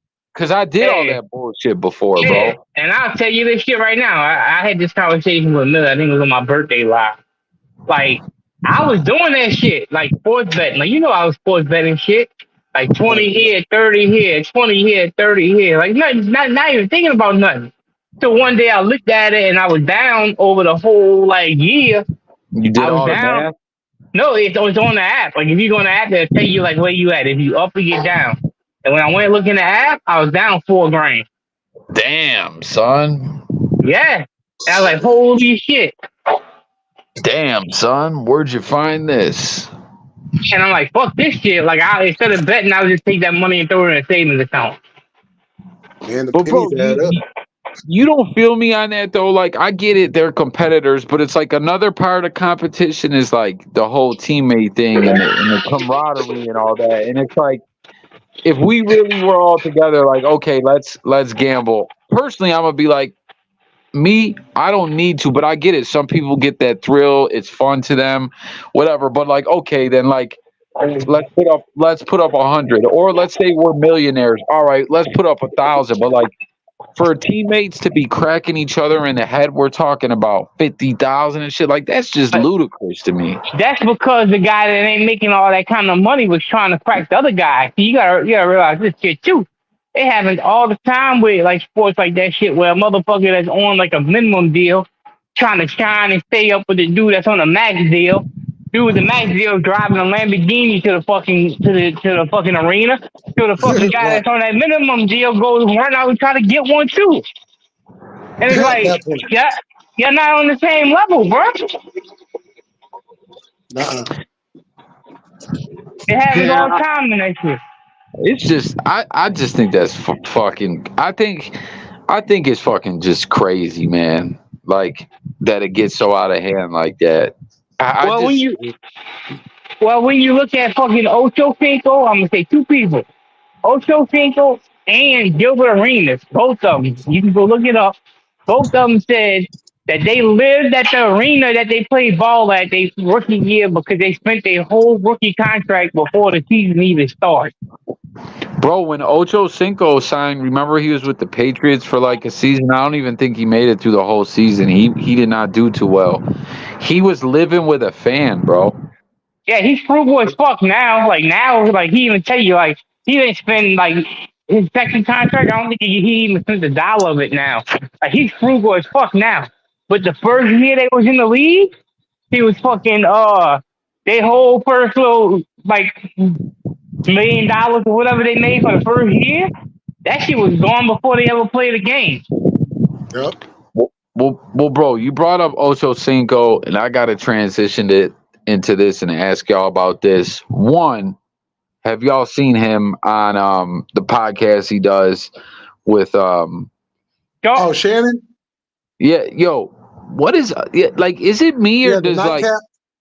Yo, does he look different or something? I don't know, bro. Like he just, like he almost like. I'm not saying this like I believe it, but you know where people would be like, "That's the clone Gucci Mane." He's like, yo, like Ocho Cinco, something just different about him, man. I don't know, like he don't seem himself. He looks different. I don't know. He's heavier than what he was when he was in the league. In the league, he was like 185, and he's like 40 pounds heavier now. But I mean, he still said he's in shape, but like he's got 40 pounds on him from when he was in the league. I remember he was playing with the Montreal Alouettes. He's in shape. He's just not in football shape. Hey, because Chris Henry. No, go ahead, bro. Yeah, Chris Henry, the wide receiver that was like on the Bengals that died. He's from like right where I work. He fell off the back of the truck and died. Chris Henry. Yeah, I remember we were talking about that. Yeah, so like, I mean, that's still a fucked up ass story. But hey, you know what's crazy? So like, it is. I don't know what it is, but it's like these guys are getting older and they're getting bigger. Yeah. Because like they was talking about this the other day about The Rock. How like you look at The Rock from when he was younger and you look at The Rock now, it's like, God damn, you was a big son of a bitch. The Rock's on TRT. Like, The Rock looks like he grew 4 more inches and like he's in the best shape he ever was in. And Millie, did you hear what I was saying? I don't know, when I was on that live earlier, it was wild shitty where that Monday Night Raw shit with Cody Rhodes, man, the fans were all saying it's the Attitude Era 2.0. Oh man, they've been cussing on the shows and everything. Yo, it's lit, bro. That shit, you know what I'm talking about, where he busted Cody open and all that. Man, somebody needs to go check on Cody. On the Mama Rose belt. That shit fake. Nah, bro. Cody got his ass whooped. Hey, it's scripted and all that. Hey, and we know about it, but he still got his ass whooped. No, even they. Bro, I think he busted open him the hard way. Like, I think that was legit. Like, he didn't blade, bro. Nah, it was. He bladed. Nah, yo, Lon, if you would have seen it, I'm telling you, man. Listen, I know, like you said, you used to watch wrestling a little bit back in the day, and like ever since back then, the fans have always been like, you know, oh, they got away from the Attitude Era. They do all these scripted promos. They don't let the guys freestyle at all. They're too politically correct now and all this. Like they're getting back to like what the Attitude Era kind of was, bro. So it's like the fans are just turned up right now. Like it's it's lit right now, and they're coming like Yeah. The Rock's been back for a while, and they're getting it like it's some dope shit going on. The best segment from that show on Monday was CM Punk, Drew McIntyre, and Seth Rollins. They was throwing barbs at each other. It was great. It was reminding me of them days when Austin and The Rock and Triple H will all be in the same ring together, just going at it back and forth. Yeah, Millie, you got to get tapped in with. I think I don't know if you're sub to it or not, but my new wrestling channel. I only got like 3 videos up on there, but I had a Sting one do good. The first one I ever put up, I had a Sting one do like 3K. It's got like a shitload of comment. It was for the retirement. I got one for you. I got a video for you to do. Okay. It has to do with the women. All right. What's it about? Mercedes Money, formerly known as Sasha Banks. Yeah. You know how much money she's making at AEW? How much? $10 million. Damn, man. I want to know if Tony Khan's recouped on all these big contracts. Man, the whole family's it's a billionaire family. No, I know they're rich as fuck, but I'm saying I wonder if they've even come close to recouping, like making all this money back since AEW. I mean, I guess they're looking at it like we'll get there eventually. We got to keep investing, and I love it. I'm glad they do because it's dope for wrestling. Well, the thing about it too is you got Warner Brothers that's putting in money too. So he's not really spending all of his money on the show. So he got those people, putting in a whole lot of money, for the show. But I'm pretty sure he's made a profit. But before I forget it, man, I don't mean to just flip flop though. With Ocho Cinco though, I'm saying he even be acting a little different, like he don't seem like himself. And real quick, too, I just wanted to get your guys' take. What do you guys think about all this shit with Shannon Sharpe, though? Like, are you guys up on the shit with his and again, I'm sorry to just flip-flop on this, but I really wanted to ask y'all about this. Are you guys up on the whole thing about his assistant? Nuh-uh. Lon, do you remember the guy? So his assistant / stylist was this assistant. Like, remember he got real mad at Mike Epps about the gay stuff? Uh-huh. So his assistant / stylist is this guy, I forget his name. I did some videos on it. That was an assistant / stylist to an NFL guy like 10 years ago. And then it came out saying like, yo, that's that dude's undercover lover, right? And then people started saying, oh, that's just some bullshit, some gossip, this, that, and the third. And then the dude put out, he had the receipts of videos of them together, holding hands, walking together, talking together. And like he really was. So then it's just so crazy to me that all these years later, it's like that's who you choose as your assistant. Not just the fact because the man's gay and all that, but the fact that like you're a big celebrity and you choose someone that's gossiping and sending shit to the blogs. Right. And you ready for this? You ready for this? And listen, and he took him out on what looked like a date ticket. Like I think he might be, but go ahead, y'all. So this is the thing about Shannon Sharpe. Hall of Fame football player, was hella dope. Good podcaster. He's good on TV, all of that. But there's one thing that's always been hovering over that man's head. No women. The fact that and then when you look at the way that the man dresses, along with the man purse. All right, I'm gonna say this. This is my shot on it. If tomorrow you woke up and say you jumped on your phone and all over the news, it was like Shannon Sharp comes out gay. Would you be surprised? No, Nope. that's You what know I'm what the fuck saying. I'm talking about? I That's mean, what. I'm saying like it ain't no shock. Like to me, like okay, you got a gay assistant that if he's gay, he's gay. Like No, that's what I'm saying. I think he is for sure, but he got so mad about it. And then I seen some content where he was trying to talk about Mike Epps saying it, and he started talking like it was like he was trying to talk about. It was like he was trying to talk about like, oh, like I get girls or something, and it sounded so disingenuous and everything. But hold on, when I say the football player's name, you guys are gonna remember this. Hold on, I'm googling it or not because I can't Google because I'm on here, but I'm pulling it up on Twitter right now. Hold on. it's because like I don't give a shit if he is or not. Like I don't give a fuck. Yeah. But like if he was to be proven to be that, like it definitely like it shouldn't be like that, but it definitely would hurt his fucking brand. It would hurt his podcast.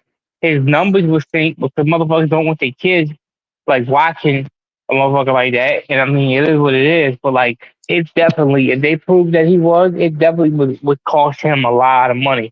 So like if he is, it's not gonna come out for a while. But like it wouldn't surprise me. Yo, peep this.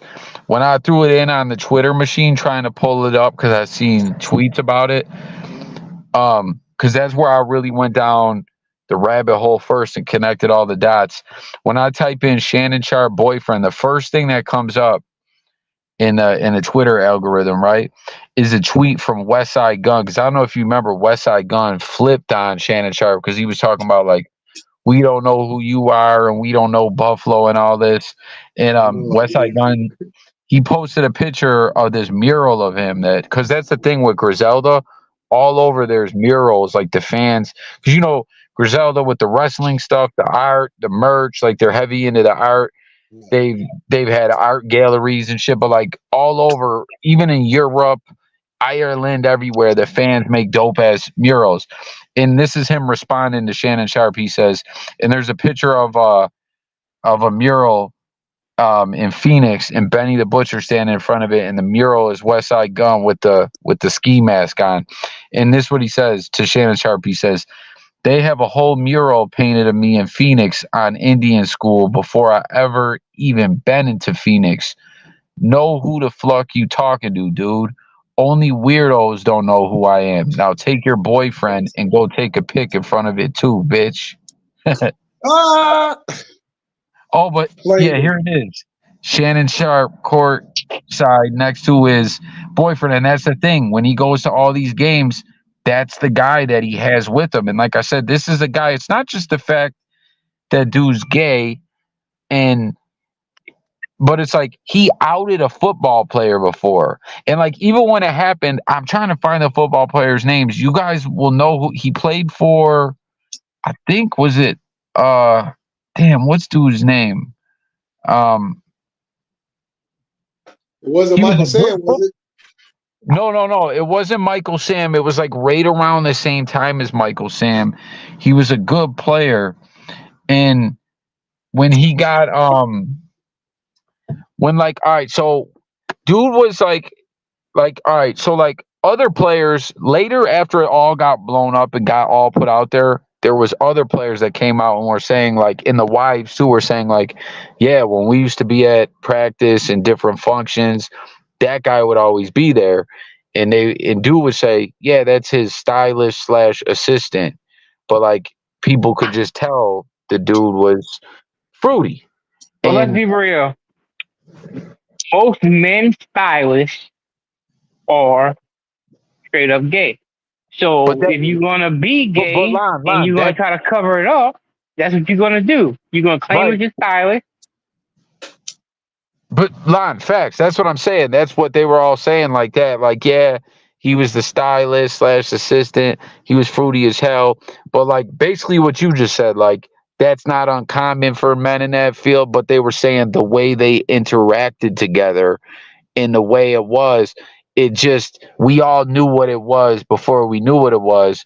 And then they also said too, he ended up mingling in with the wives really good, and the wives liked him, and he would host wine parties and book clubs with the wives and everything. And then the players were saying the wives then started telling their husbands like, hey, keep it on the low, but they're actually a couple, but like the player isn't comfortable with putting it out there, this, that, and the third. But then at some point, the assistant stylist dude said it to that's what happened. He was trying to get on a reality show and said it in an interview.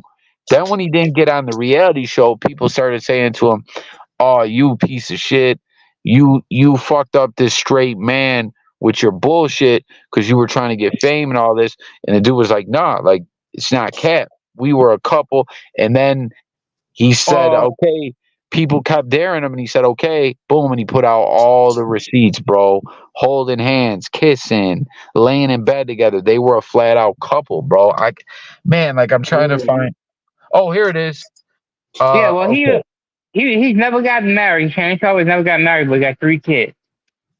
Yep. So he's never to be bi. Oh yeah, I mean, I know a lot of gay, bi, whatever you want to call them. I know a lot of motherfuckers that got kids. Hold on though. You can't be bi. It's still gay, but it's. Once you get stuck, you're gay. I agree, you're still gay, but like if you're going back to the woman, like it's still technically gay, but it's bi because you're doing both. That's what I mean by. Well, you're still gay, but you're technically doing both. I think after the kids, I think he's going more ass than pussy. He might be that way, but like, hey, he might be going only with the women to cover it up. But like, yep. What I'm saying is, I'll say it as bi if you still going with the other shit. Like, you still gay no matter what. Yo, the NFL player's name was Kerry Rhodes. Dusty Rhodes' brother? Who? Dusty Rhodes' brother? Now, look. For those who haven't been following, Shannon Sharp went to the Lakers game with a gay stylist named Hollywood. The same gay stylist that allegedly, but it ain't allegedly, it was proven, had a relationship with 2000s NFL player Kerry Rhodes. He apologized for arguing with players at the Lakers game on Friday night. You guys remember that, like 6 months ago? Wait, did Rhodes play defense? I think he was a safety. That's what I'm picking up on, the safety. Oh, Millie. Oh, he played defense, okay? He played defense. He was playing that D, huh? For sure. He was playing strong safety, huh? He was playing that big old defense. But yeah, I do remember him now. Yeah, look, all right. Kerry Rhodes, former Arizona Cardinals, has been outed as gay from his former assistant and lover, Russell Simpson, who on social media, his name's like Hollywood Simpson or something like that. And that's what I'm saying. That's like, so that's what's so great. But listen, that's what's so wild about it, because think about it. Not just the fact that he's gay and everyone pretty much is like Shannon Sharp's gay. It's the fact that like this guy after this, so he was a stylist / assistant. He was in a relationship with this guy, kept it on the low. He outed him to try to get on that show for fame. It didn't work out. So after that, no one would work with this guy. Gay, straight, period. People were like, committed suicide. Yeah, straight people are like, bro, I can't have you as my stylist because people gonna think I'm gay, and gay people are like, yo, you're just messy, and you know what I mean? You're putting people's business out there. Hey, we can't fuck with you. Shannon Sharp brings him back in the game and brings him court size to all these games with him and everything. Yep. And if you go to the guy's social media posts, he always like, and you read it, he's always like, Unc, I love you so much for giving me this shot. You believe in me when no one does. Yeah, Me and but you we are was gonna giving it a achieve shot. our dreams together, Unc. Like I'm telling you, bro, that's his boyfriend, man. Yeah. Alright, but like I agree, probably like 90 something percent of his boys. But the fuck I about to say about this shit is like it wouldn't surprise me at all, like if he was. And this the same thing I wanted to say was like we had this conversation before. Like when they messy and you put out like and you expose somebody like that, you can't be trusted. The same way I feel about people that put out like private conversations. Like Right. when motherfuckers jump on fucking like YouTube and they leak like private conversations that happen behind the scenes, like you gotta from that point on, like they can't be trusted with anything you say because it might one day get leaked. That's why I always say no matter Started. how bad shit gets fucking between people on YouTube, you gotta be careful releasing fucking private fucking messages. Facts. Uh-huh. Facts. Hulk Hogan. Yeah. Nobody wanna fuck with you. Nobody wanna Started. be friends with you because the next thing you know, you fucking going on YouTube and you're releasing fucking messages that you had. It's just like girls that fuck like they fuck famous people, right? When they go out and Yeah, start yeah. outing Groupie. people, when they start outing people like Superhead did, they find themselves that nobody wants to Oh fuck with them man. no more. Yeah, Boy. you're no good. You can't be trusted. You're like, cause that's the name of that game. Like if girls are being groupies, that's been going on forever. They do what they do. Yeah. They're supposed to keep their like. When they start talking shit, like that's not a part of the game. You know what I mean? Yeah. Same shit that So, happened to your girl that was fucking academics and what's her well, name? she Fucking made a market uh off it though. Selena Selena Powell. Powell. She made a Same shit market happened with her. off that. She's the one like so she made a market off that where people started seeing oh, this broad got famous and made a bunch of money off this. You know what I'm saying? But bro, that's what I'm saying. How crazy is that Shannon Sharp, after that happening and this guy being out of the game 10 years because no one wants to work with him, he's like, oh, you can work with me and come sit courtside with me at all the games. Like, who would want? Now, you still there? Uh, Now, this is another thing too though. Like the dude might have knew his job, might have knew what he was doing, and since nobody else was fucking hiring him because they didn't want to be accused of being gay, maybe he worked for half the amount of money as all the other ones because he couldn't find a job. So now, hey, people can call me what they want, but I got a stylist that I get to pay half the fucking fee for because he can't find work nowhere. So they got ways that could happen where he like fuck his motherfuckers call me gay. I'm getting this shit done for cheap now because he can't find a job with nobody else because of what he did. So, but I still think he's gay. hey, I got 3 letters for you. GAY. Nuh-uh. NDA. Yeah, NDA for sure. Hey, you know, talking about You bed know what I'm bugs too, saying? Coffee. I seen a fucking thing the other day with Aiden Ross where somebody shipped bed bugs to his fucking PO box. Ooh. That's foul. And he opened the box up and that motherfucker had, I think, 1,500 bed bugs in it. I was like, I gotta ship this shit back. Oh, hell nah. That's some fucked up shit. Imagine that shit. You open the box in your PO box and motherfucker got bed bugs in it. Man. Oh, okay. My bad. My phone locked for a minute. I don't know why. No, I was saying when they go to events where people get a +1 and they bring their dates and all that, Shannon Sharp brings that dude, bro. Yep. But Yeah. but I He didn't might even just know come this. out. Yeah, no, Ain't no facts, need to bro. hide.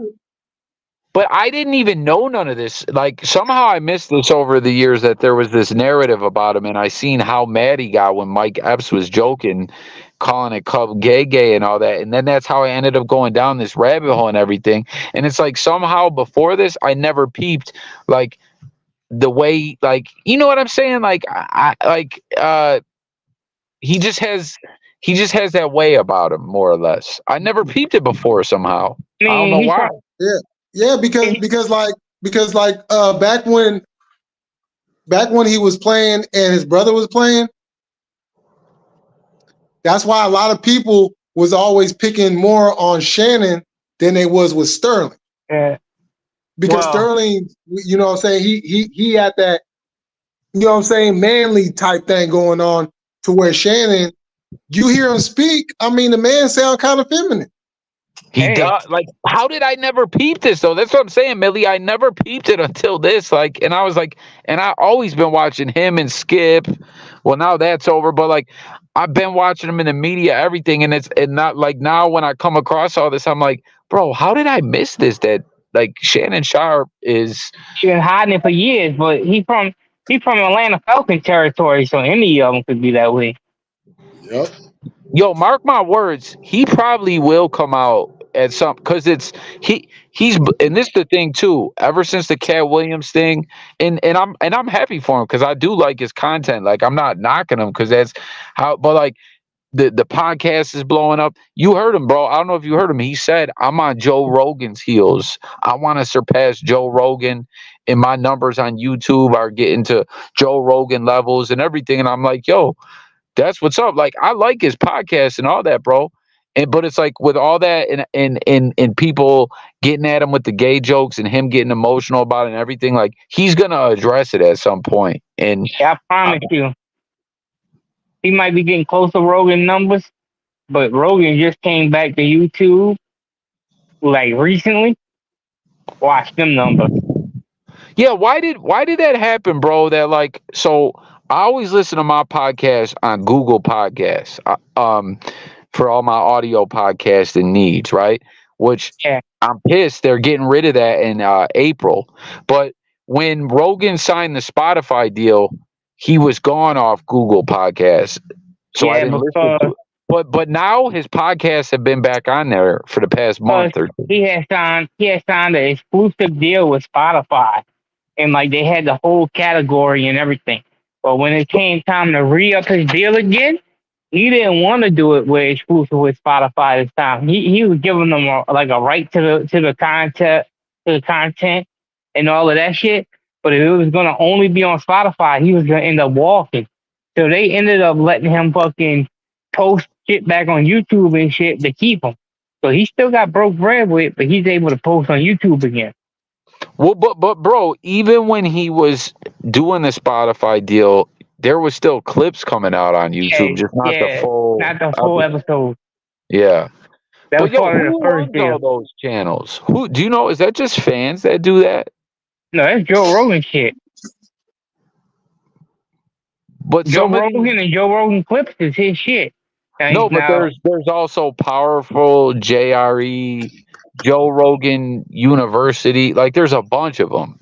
Yeah, but if it ain't tied to Rogan, they'll cut that. They'll get it taken down. That's what I'm saying. Yo, I'll tell you this: Joe Rogan don't trip about fair use at all. Yeah, he don't give a fuck. He wants people. That's how he always was. He just wanted people to see that shit. Like, bro, I've used a lot of Rogan clips, and if you guys watch how I do my edits, I got my way about doing things. But like Rogan, you could use an 8-minute clip. He don't give a fuck. That's how he got as big as he was, because he didn't give a fuck. Like, if people use his shit, he wanted people to hear it. But bro, I'm not saying Shannon Sharpe will surpass him, but what I'm saying is, like, when he pointed that out, right when the Cat Williams shit was all going on, I was like really peeping. I was like, yo, Shannon Sharpe is like, his momentum is crazy right now in the media thing. Like, Cat Williams really, like, the beginning of the year, that internet, and bro, he's had some fire interviews since then. He had, that comedian Rel. Mm-hmm. He had Rel. Who else did he just have on there? He had a few more. Steve Stout. That was a real good one. Like, he's killing it, bro. And it's like he's getting bigger and bigger in the media world, and that stuff's coming into question. And the paparazzi keeps catching him with this guy. Like, he's gonna. I got a feeling he's gonna come out, and if he don't just flat out come out and say that he's gay, he's gonna say something like, "Cause, bro, I heard something recently too where he was speaking on it, and it was weird. Like he was speaking in semantics about his He's, actuality. I don't think he's ever gonna. As long as he's got a show, a podcast in the limelight, I don't think he'll ever admit 100% that he is until he done made all the money he can and he's about to walk away. It's just the way the world works. Like, I don't know. I think he's gonna, bro. I think he's gonna. I just think that even in 2024, like it's brain, it's like it's brain suicide in a way because a lot of people probably do watch him. Probably there's some people who don't give a fuck if he is, but there is people that if he was to admit it, they wouldn't watch him no more. Bro, I think it'll get flipped into something where like it'll be about how courageous he is, that he'll be kind of like how, remember when Michael Sam came out, it kind of got him 86 out of the league in a way. And like this guy we just talked about, Kerry Rhodes, that killed his career when he was that happened right at contract negotiation time. But And it fucked him up. He got one more deal and he was going around denying it. And then when it was outed to the point he couldn't, he never got another deal. But I'm telling you, I think where society is at with all this stuff, I'm telling you, man, I'm not saying he's going to come flat out and say that he's gay, but he's going to say something of that sort. And I think he's going to get applauded for it, bro. I don't think he's gonna be looked at as being courageous because it took so long. He's been in front of them cameras for 25 years now, and he hasn't admitted to it. He's gonna do it in a way where it's gonna be a whole thing about, it's gonna be a 3-hour podcast about it. I'm serious. I really think this. What do you think, Millie? No, wait, hold on. You know what? I'm gonna do you one better. If he does it, he'll do it on first take. I can see it, bro. So Millie, you agree with me? You think he's gonna? Do you think he's got, like, if you had to bet, if you had $1 million and you had to bet $1 million within the next 3 years, is Shannon Sharpe gonna address it and open up and say that he's a switch hitter? Oh, I'm going to Vegas. Like, so you think he is gonna? You agree with me? You think he's gonna address this and he's gonna admit it? Yeah, he's gonna have no choice to. No, now that's what I'm about to say. The only way he admits this is if they catch him with video and he is in a circumstance that there's no fucking denying it. If they catch him out in public and him and the dudes all hugged up and all over each other, and he's got no way to deny it anymore, then he'll admit it. If he doesn't, they don't have anything that comes out that 100% proves that that guy is more than just a stylist, he ain't coming out with it. Bro, how did I miss this all these years, though? Like, where the fuck was I, bro? I'm a sports fan of football. Like, how did I not know about this? Has this always been a big narrative? No, he wasn't as big either. So, like, the bigger you are, the bigger the people push that shit. But, like, you're saying there's always been discussions of it, though. Yeah, because like I can remember, we used to talk about it like, hey, y'all think Shannon Sharpe is gay? Because y'all hear how he be talking, right? And we're like, yeah, man, I don't know. He could be, because he do sound kind of fruity. Yeah, Sharpe ain't never gonna admit it unless he ain't got no choice. Yeah. Yo, who came out as gay? I'm trying to think, man. Who was like, remember dude from NSYNC? But that was like, didn't really shock anyone. Yeah. I remember when I went and seen, I don't know if you guys remember the movie. It was a funny movie. I remember me and my wife went and seen it one year. like we didn't set out to see it. We just pulled up to go watch a movie, and oh, what's playing it? And do you remember that? I Now Pronounce You Chuck and Larry. Oh Yeah. yeah. And at the end, when they're singing at like the wedding or whatever, they're singing the George Michael Freedom song, and Lance Yeah. Bass is in it. And I was like, oh yeah, that's right. He came out the closet. Hey, Yeah. Frank Ocean. Doogie Howser. Oh, August that's right. Alsina? Doogie Howser, MPH. I forgot about that. Yo, but so did he come out, or like when did he come out recently, or it was always known? I can't recall. He came out when he was on that other show that used to come on at night. Oh, How I Met Your Mother. Yeah. That show is actually pretty funny. Hey, you know who I think could come out too? And I always thought he might be like that. Wayne Brady. Oh, something recently within the past few months was hitting the headlines where it was saying, I don't think it was exactly. You should Google it, Lon, if you can. That he came out, but it wasn't exactly he came out, but he addressed his actuality in it. But he didn't say like, oh, that he's gay. He said like, I don't know. You know how there's all this other shit like pansexual, and then Pansexual, saposexual. I don't He even did? understand. I don't even understand a lot of them. Well, Lon, I don't know if he straight up came out and said it, or he was asked something in an interview, and his answer he addressed it in some way. I'm talking about in the last 6 months. This went down. Y'all want to know someone who's gay and always been gay, and I didn't know it, and when I found out, I was surprised because he don't really like when you hear it. I guess you could kind of be like, I guess he could be gay, but like he don't seem it. Do you guys know who Guillermo Diaz is? Yeah. Did you know he is gay? I didn't know, but I'm not surprised. He's Oh on shit, he Chappelle. did. He came out as pansexual, which is bisexual, open-minded. So he's gay. Mhm. Yeah, how long ago was that, Lon? 6 months What's it ago. say? How many? 6 months ago. I didn't know he did that. Yeah, what? But so how does it say? Was it an interview or he just came out and said it? It was an interview. Yeah, when I remember too. Hey, Coffee, I got a name for you. Okay. Darren Young. Oh, the wrestler, the light skinned John Cena. Yeah. Yo, Yeah, you remember he was in that tag team? yeah, who is this? He was in that from tag Nexus, team, all right? From the Who is his partner?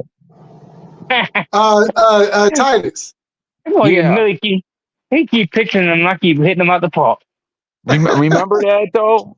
Do you remember that though, Millie? Like everyone right away was always like, "Damn, that dude looks like John Cena." If John Cena was like, and then John Cena one time, when he was cutting a promo against all the Nexus, he said something like, "People always said like something about my mom or something like that," where like he was saying like someone in his family had a kid with a black dude. Do you remember that? What did he say? Yeah, something like that.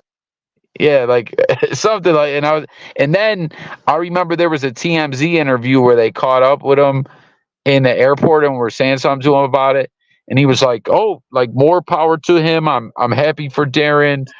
You know, this and that." And they were like, "Can he survive in the wrestling industry?" And he was like, Nope. I don't know, but Cena said either he had a gay brother or a gay cousin. Did you ever see that clip? Nah, I haven't seen that. Yeah, when they were asking about that, he said, I have a gay either brother or cousin. And he was like, I fully support him. Because remember, they were saying with, what's his name? They were saying that was part of why he offed himself, Canyon. Mm-hmm. Oh, yeah. Yep. But I don't know if that's true, bro. I kind of felt like Canyon really had some serious issues. He did. He was gay. But do you think that's strictly why he offed himself? Shoot, I mean, hiding it all them years and battling it. But did you see the thing? And then plus with all the mixture of the drugs that those guys was taking back then. Did you see the thing where they were saying where he sung that Boy George song when he got like buried? Do you remember that on like SmackDown where Oh yeah, and like he had been out of wrestling right? Like he hadn't been with the major company in a minute, and it was like they brought him up just to do that and then have him get buried basically. oh yep. They were saying that was like wrestling's way. But you want to know what people always say about wrestling that's wild is like wrestling is that kind of business where, you know, it's like you know, masculine dudes and, you know, it's a man's man type deal. But Pat Patterson been openly gay forever and like people bust his balls about him and clown him about it, but he was always respected. There's two things in wrestling that should never surprise anybody: steroids and being gay. Yep. That's true.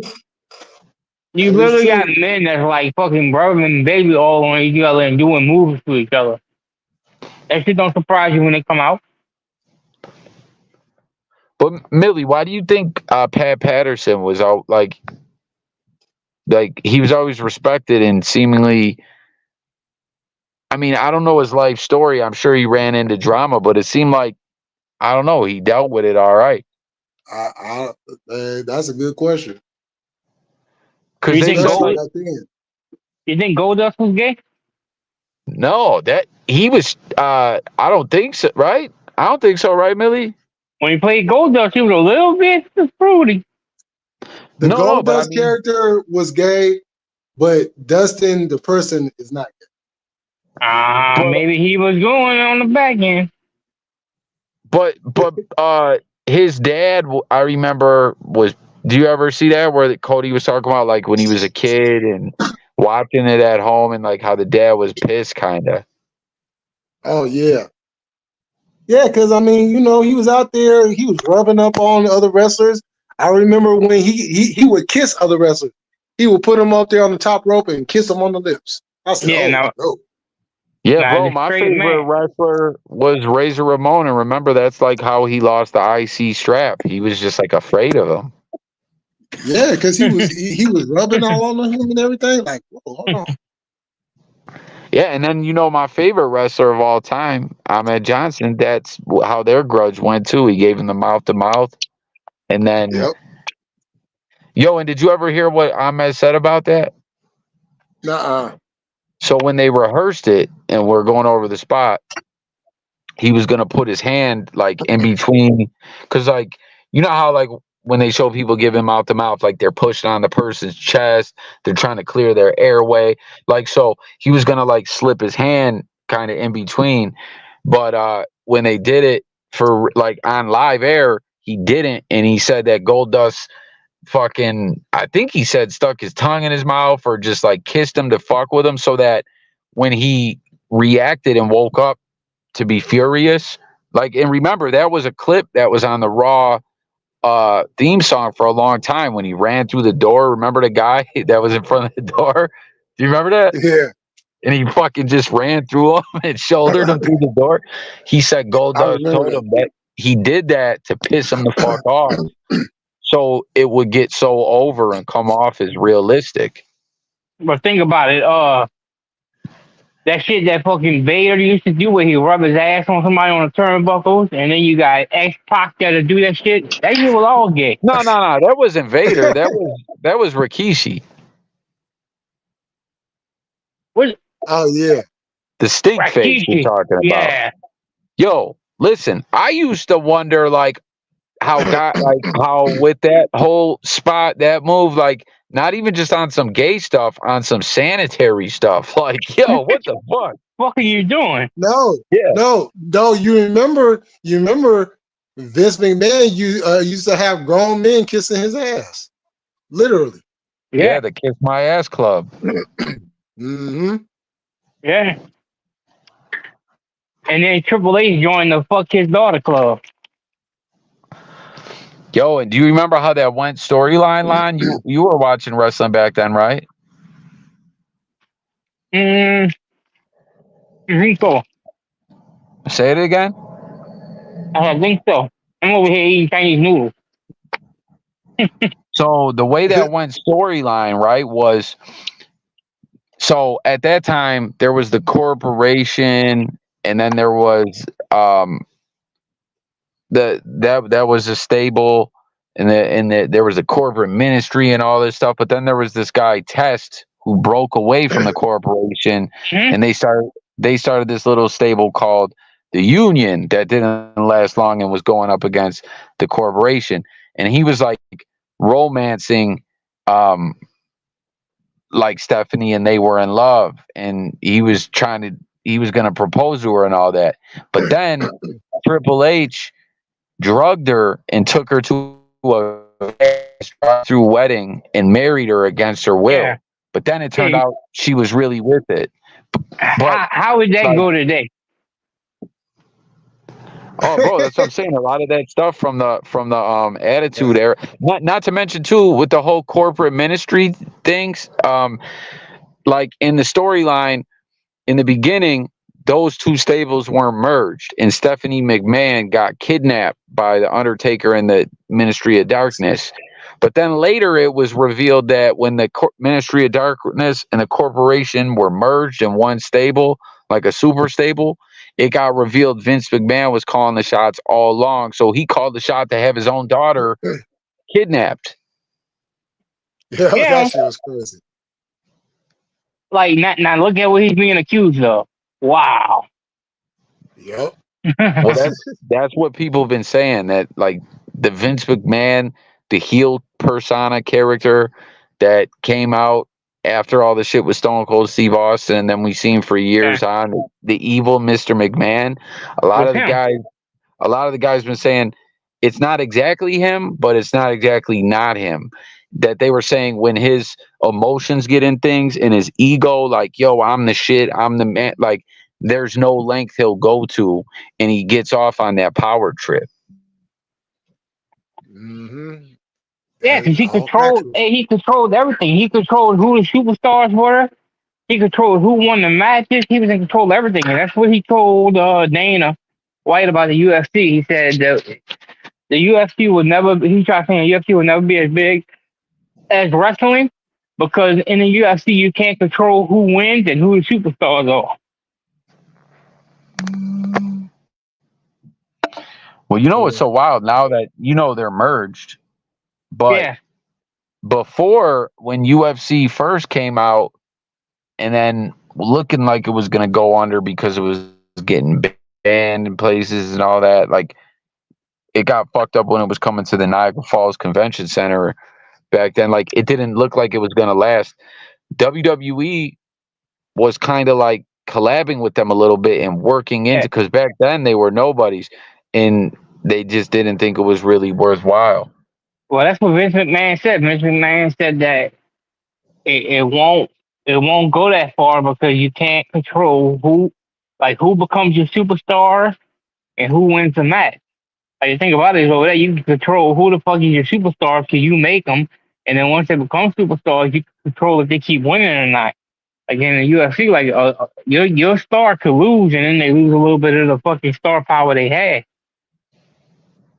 That's why I don't think Dana White will never ever let another UFC fighter fight somebody like Conor McGregor did with Floyd. Oh yeah, that's not gonna happen. That's over with. Because like Dana White even said now, like it's so hard for him to get like Conor the fight. Like they've been trying to give him the fight for the last year and a half, and he's like, they're like, well, where he's at? It's like, you know how hard it is to get somebody to fight when they got the money that Conor has. Motherfucker's rich. It's true. Yo, what's up with his comeback? He's supposed to fight in the summer, they saying, with Michael Chandler. But that fight been supposed to happen for a year now.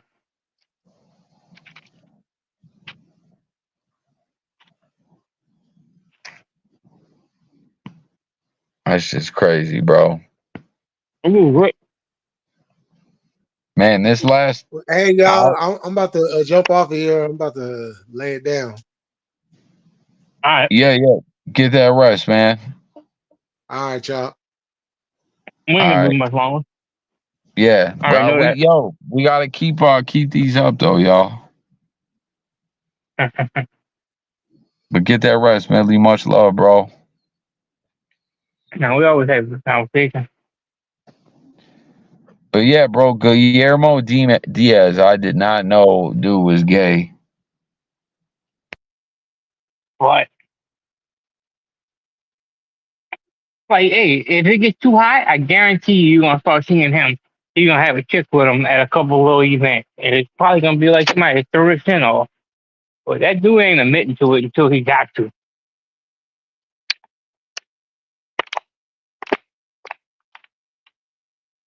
Once he has no choice but to admit, then I think he'll admit it. But until then, he's gonna make all the money that he needs.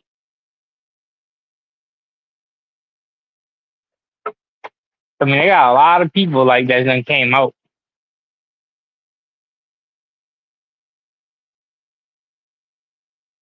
Yeah.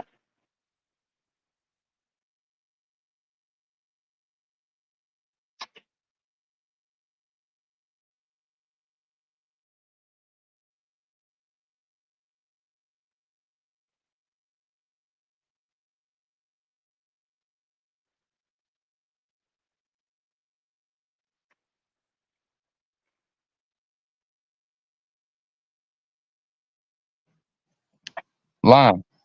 Yo, Okay, I didn't know if I lost you. Okay, I didn't even see this.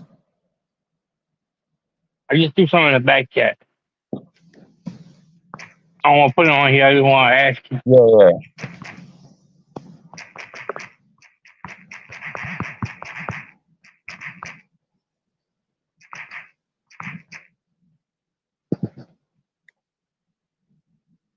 Damn, why didn't it go through? Oh, here it goes. Damn, my shit is going slow. It should have came through now. Yeah, bro, do you remember what we were talking? Yeah, but yo, I want to start getting clips out of this. Like, yo, the last couple hours, we were talking on some good shit, bro. Yeah, I mean, you can clip it. It's I ain't gonna lie. The better part of the clip will probably be once he came back on the other phone, because that first hour with all that feedback is probably gonna be fucked. But like, you know, from now on, when we're on these, like when we get on something, we're like, oh, okay, from like 20 to 35, Like we were I talking wouldn't give. about. You know, it's another idea too. Like no bullshit. It's another idea that even if I gotta pay for it, pay for StreamYard, and we'll jump on one and say we'll run it for like say two and a half hours, and then flip that shit down and get rid of all the bullshit. Flip it down to maybe like a 20-minute video and put it out. Yeah, bro, we gotta keep. Because like most people ain't gonna sit there. Most people ain't gonna sit there and watch a 2-hour live or some shit like that. But like if you put it down to like a little 10 or 10-minute video, like you might get some traction with that shit. Oh yeah, no, bro. That's what I'm saying. We're gonna keep at it. I mean, bro, when I first started going live, like, you know how it always be, bro. I'd be on with this shit and then off with this shit and on, you know. But Yeah. Thing about it, I don't give a shit. Like I don't give a shit. Like if anybody watches at all. Like I think me, you and Millie's conversations are always like little good conversations to have. Like if a motherfucker's kicking it, like at a corner store talking or whatever, we just all have like a little conversation. So it's always good combos. So like it doesn't matter to me how it goes. Like motherfucker watching it. I'm on the same shit. I'm on the same shit, bro. But I still like to get it out there because I know other people enjoy it too, stuff like that. I know that because like I know me and you, we had plenty of conversations.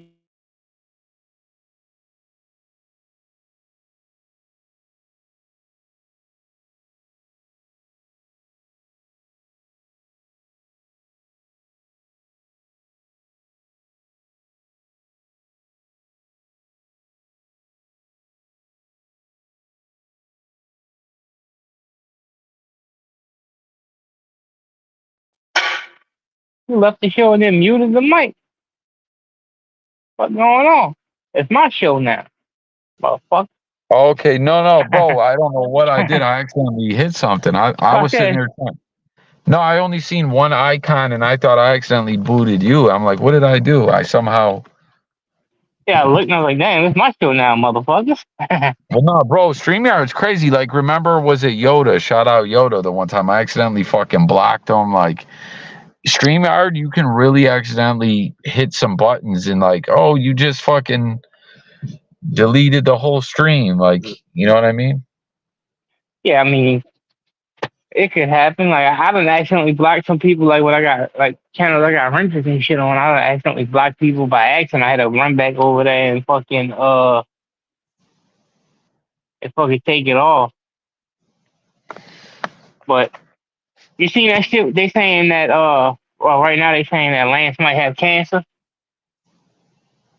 Didn't he say this shit before? No, I remember him saying that shit, but they saying now he's got to go in and get like a tumor on his kidney check Damn. because they saying like he's got like a thing on his kidney and that it's either benign or it's either cancer, but like they don't know. And he said he's been pissing blood for like fucking months now, but he thought it was the fucking the ice.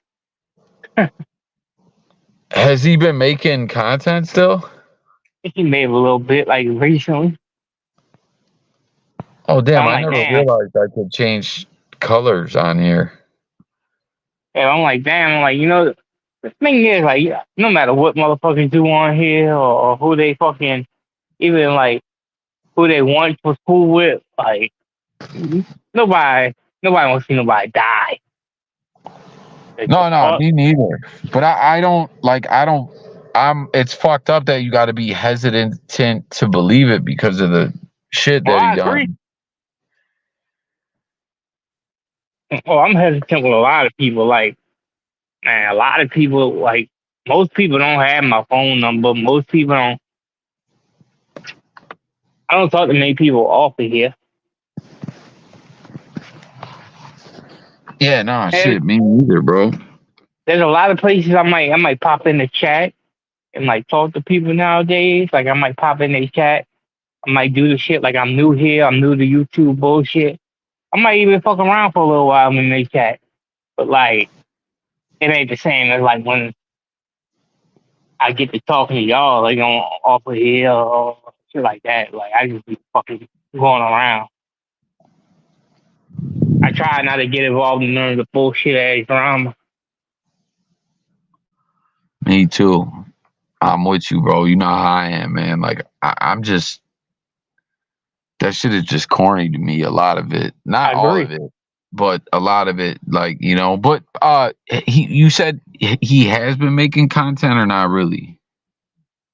Yeah, I think he made a video. No, but he like, made a video. but what I'm saying, like, has he been doing his? Has he been consistent still making videos, or has he been spotty?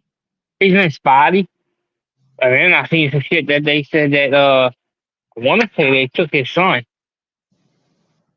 That That's kind what? of fucked. I think they took his son. Like the state took his son. I think. What? Yeah.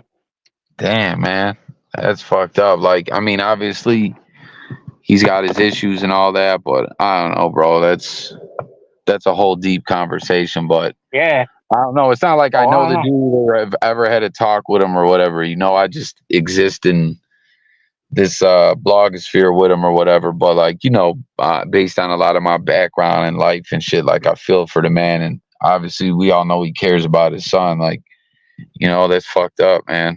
But like, Yeah, so he had custody of the kid? Wait, the kid's almost an adult, ain't he? Or he's no? like he's almost. I think he's like a little bit over a year from being 18. So Yeah, he could walk right out the door wherever they put him and go right back with his pops if he wants. I'm sure. Like I'm sure they got shit that shit they gotta get. I just Certainly. never fucked with him. Like, it was fucked up because, you know, bro, I didn't get into the prison shit till I was blogging on it heavy, and that's kind of more. We were acquainted before then, but that's when we got like more acquainted when I was on my prison shit and all the Milk Pino, Wicked Mousestein, all that shit was going on, and it was like I always liked Lance Channel, right? The only thing I ever thought about him was like, one, I never understood why he'd always be like, day 2 of quitting Suboxone, when like he would never quit it. Because it's like, I ain't knocking him for it. I've been on the same road and I'm on it myself, but like, bro, don't put it out there like till you know you really Hey, can, because you making yourself look a certain way, and it's not easy to kick, and like I don't know. I tell you this, I What? done found out from talking to people in this genre. There's a lot of people that's on stuff Oh, I bet, bro. in this Shit, fucking in this bro, we fucking do that genre. without knowing that. Yeah, but there's more people that's like confirming it and saying like in places that they on.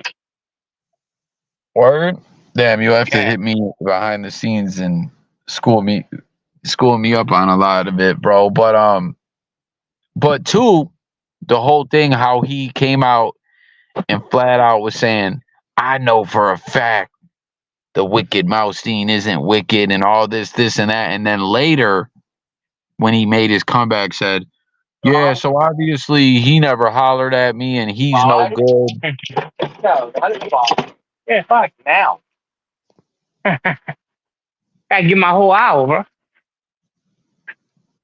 Yeah, But that you remember that, right, bro? He put his whole everything on it that he wasn't wicked, and then later comes back when he made the comeback a couple years ago, but like, I had a good thing going, but it got fucked up because of Moustein, which is true.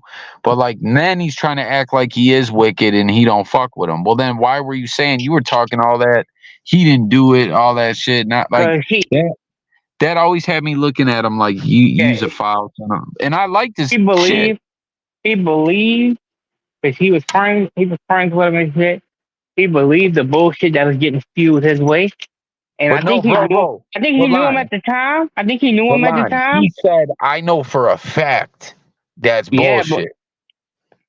and No, he that's bro, he what said he I was around. We that's all what he know it. fucked up at. That's what he fucked up at because he was around, but he wasn't in that police report. He wasn't there when it happened. So motherfucker was telling him that some whole other shit happened, and he took his word for it. And then once that shit got put out that proved that what happened, that's when the shit went left. No, but That's when line, he went as far to say everyone from West Virginia, from around my way, we all know it's bullshit. And we like man, remember? because he was backing him. All of that shit came to bite him in his ass. I'm telling you. Like No, he stood 10 toes down trying to prove a point that it wasn't true until he fucking he got the report he couldn't lie about what happened. Now he couldn't fucking stand on that no more. that Oh, I always know had he me looking at him crazy. Like, bro, it could be it could be my fucking best friend that's like my brother. I'm not gonna say no shit like that unless I really know. yeah, I agree. And then like I think tomorrow morning Jay Williams got a live I think he got his next court date like Monday coming up. I think he's about to go turn himself in for like 7 months. Oh, so what? That case is pretty much all deaded. I think everything got deaded but the running. And I think they're giving him 7 months for the fucking the running shit. Whatever happened with all that, where they were saying like the paperwork was gonna come out, and yo, matter of fact, didn't they ended up bumping heads, and Lance But was calling him a piece of shit and yeah, all kinds of shit, yeah, wasn't he? yep, because Jay on some boxing too. But Jay on some what? he was on some boxing too. I mean, I don't know if he still is, but like when he went to jail, he was on it. Damn, so he was fucking with the opiates. Hmm. And he been talking like he's clean all this time, hasn't he? Oh yeah, Damn, bro. Like that's he some had a live content hit I there. would want to get into, and I not even to try to diss the man, to try to be like, yo, Yeah, like they had like a live he did like probably about a month ago where he like broke it all down talking about how Like some of it might be bullshit, but I mean, I'm sure there's some truth in the middle of it. But like, it's hard for people to admit when they ended up on a fucked up side. What about they said talking about? I don't know. So don't like. I'm not saying this is what it is, but what about where people or didn't Lance say that he beat his girl up or put the strap to her head or something like that? But all that shit got dropped, so it's like there's no way to prove that. Yeah. No. I'm saying, but did he ever like speak about it? He said he never had a gun, but I mean, if you're a felon, you're not gonna admit to ever having one if they can't prove it. Yeah. You know? But what wasn't Lance saying all that kind of shit though, or am I tripping? Yes, but he was. He said they got in an argument because him and his wife got in an argument at the movies because of his drinking and the drug and shit. Oh, okay. And that Yeah, somebody else called in. That's the last time I watched Lance. We're going all the way back to when the Jay Williams dude had first got arrested. I think he was still I think he had just got bailed out. And then that's when things started going left and Lance started saying like, you're fake and we can run the fade and you did this to your girl. And like, ain't that how it went? Yeah, he was talking shit on him. Yeah. Damn. Cause like, I mean, now wait, did he get locked back up too? I thought I seen something about that. Who? The J dude. Did he? He got locked up at that point in time, but he got to go back and he's saying they gave him a year. He never got locked up since then. Since he bailed out, like briefly. Nah. Okay, I thought I seen something at one point that he might have. Like, with Virginia, it's hard to get paperwork. It took me forever. It took a lot of bullshit whenever I got that paperwork on fucking mouth. It's fucking hard in that Commonwealth state to get the fucking, like, any type of paperwork, body cam, shit like that. Yeah. To me, it shouldn't be that hard. But yeah, no, I was saying that'd be some interesting content. Not on no shit like trying to diss that guy or anything. Just that like a lot of people be on these maintenance stuff and capping. Yeah. I'm open about it. There's more people like in the genre that's fucking open about being on it. Like I've been said in a couple chats I'm on it, but like there's more people that's fucking I'm starting to see that's open about it. Let's be real, like fucking the opiate shit hit a lot of people in our age range around the same time, and like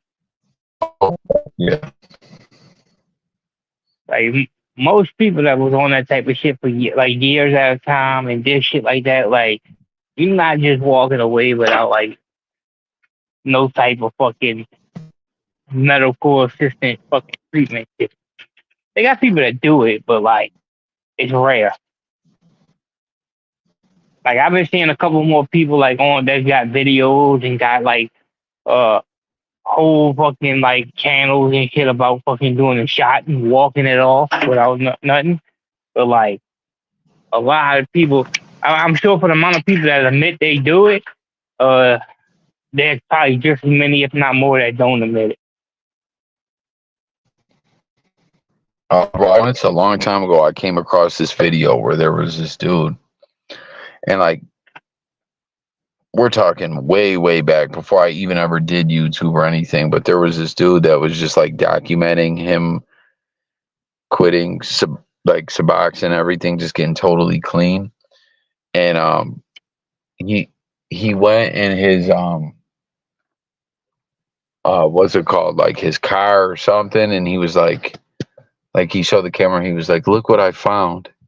And there was this random strip.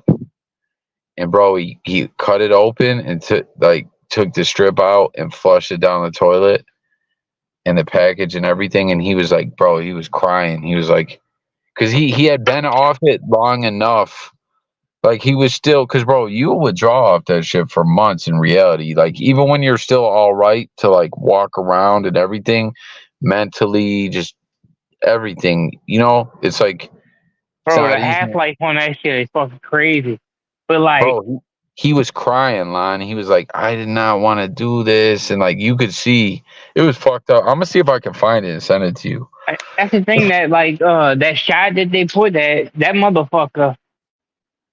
The half life's so small and like it slowly releases like for so long that they said a lot of people was able to get off of it by the shot.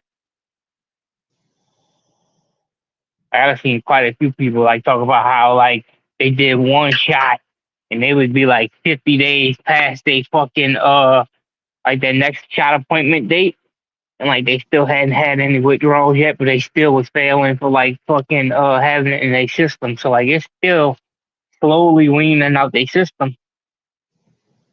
But they hadn't had a shot in fucking 100 days. Well, at that time, that's 30 days plus the 50, so 80 days. But like, I don't know. It's more mental with me. Like, as much as like I thought about trying that shit, is like the mental thing of doing something every day. Like when you wake up, would probably fuck me up more than fucking just having a shot. Because the shot, I probably wouldn't believe it's in my motherfucking stomach. I wouldn't believe it's working. Like, Yeah.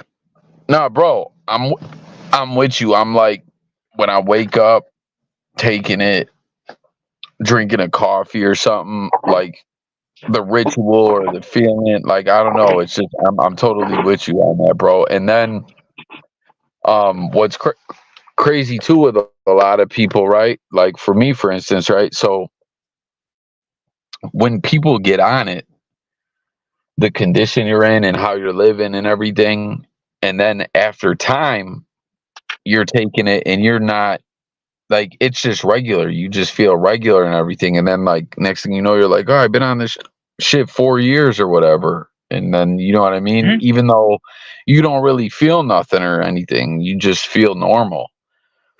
So then when you try to get off it, it's like it's fucking hard. yeah, but see, like I got to that point one time when I was out of work and shit, to where like I didn't have it, like I needed it, and like it ended up happening, right? Morgan ended up taking some pain pills. Damn. But like that's the shit. Like I even told my doctor, this shit is like slowing down. It's like with the Fetty out there and shit. That's the part that scares me. It's like even if you do get off of it, like you only one slip up away, from fucking relapsing and getting hit with the Fetty. Yeah. More But at least with now that shit, more like than I ever. know. It just gets worse and worse, bro. At least with that shit, like I know, like I'm not gonna go out there looking for nothing like that.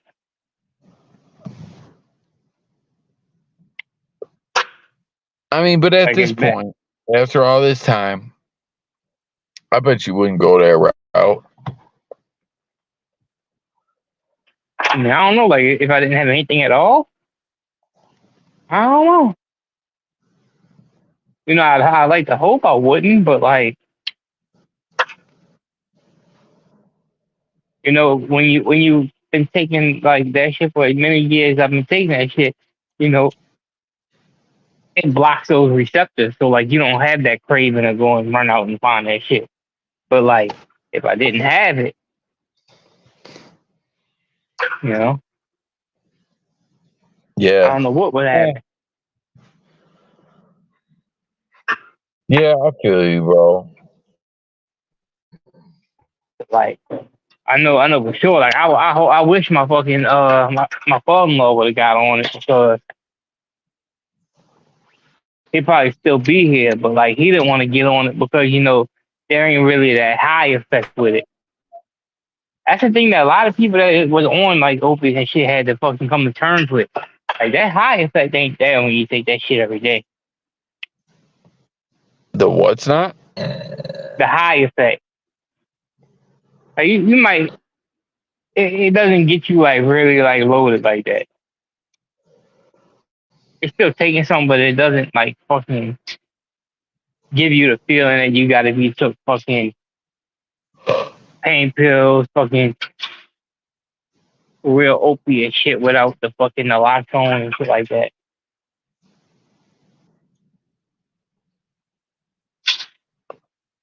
Yeah, shit's crazy, bro. But listen, man, I'm starting to get wild tired. Are you good? I'm gonna get out of here. So you good? Wait, how much more work you still got left? 20 minutes, and I'm out this Oh, bit. oh, I damn. could So leave it's right your. now if I wanted to. Yeah, I could roll out right now if I want to. But the thing is Friday is Good Friday because Easter being Sunday, so we off Friday. I mean, I'm still gonna get 8 hours, but like I gotta work Saturday and we off Sunday for Easter, so like I don't want to fuck up my check. So I've been trying to stay to at least fucking the whole time. Yeah, no, I feel you, man. Yeah, Easter Sunday, just a couple days away. Sometimes, um, it's so it's so crazy. Easter Sunday is like how Thanksgiving is, Man, I hate them you fucking know, holidays. where the date changes. Yeah, I hate them holidays. I hate them fucking. I hate them, bro. I don't like Easter. I don't like fucking Christmas. I don't like all them holidays. Like if I had the choice, yeah, I wouldn't be. You don't like Thanksgiving though, the turkey and football and If I could skip it and have just a day off, I think I'd take the day off. It just bro, we beat your ass on Thanksgiving. shut the fuck up. And yeah, and y'all won the Super Bowl that year, huh?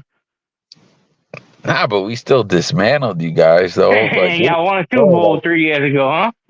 but it was bad, bro. Like, not like it was like a blowout. Oh, yeah, that game didn't matter because you didn't win a ship. I didn't win a ship neither.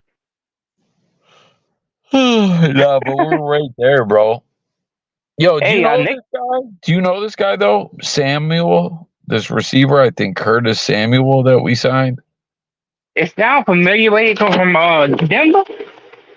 I don't know. Before we go, let me pull him up real quick because like everyone, bro, I'm not as this year. A lot of times I'm like this, but I'm really like this year where I'm not really into football like that.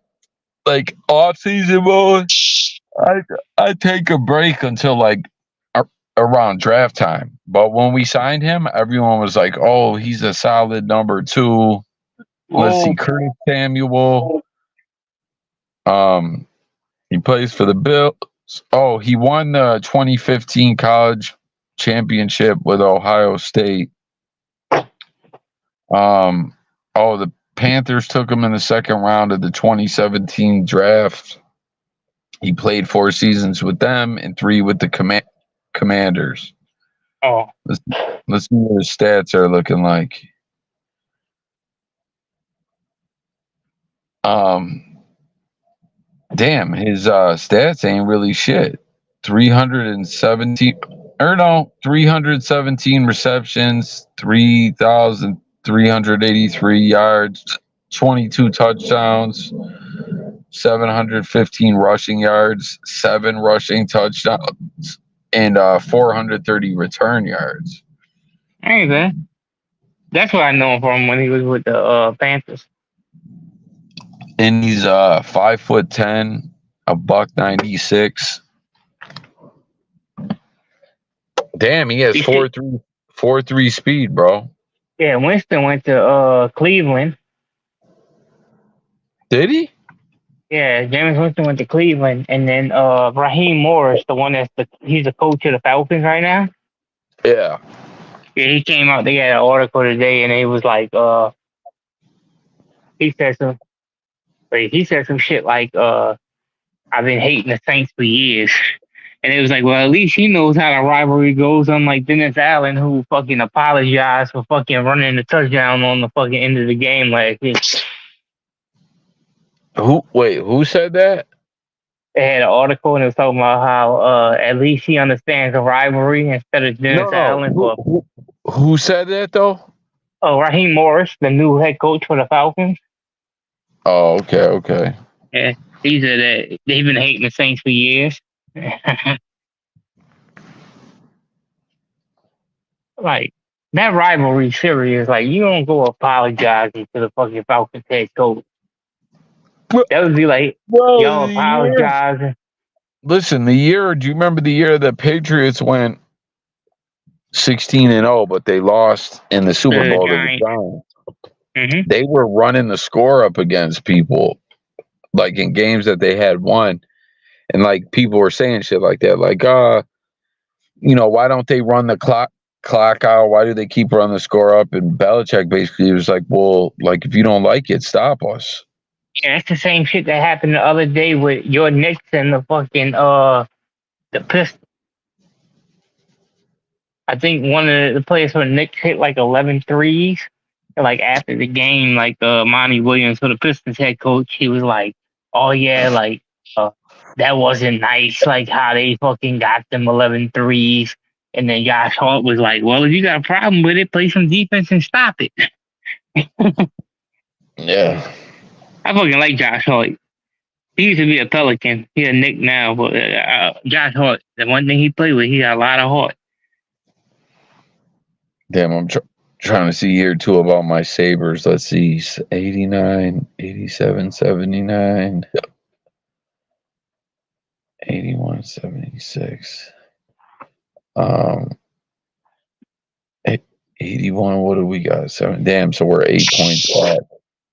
Oh, man, and there's only 9 games left now, and now we're 8 points back. We were only 5 points back. So I don't know if we're going to get in now. And who are we chasing? Y'all back to even. Was that?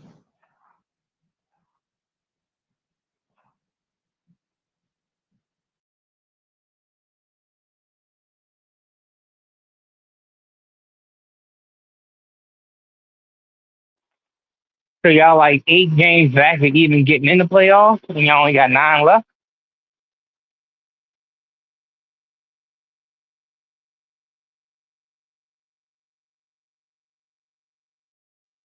You there?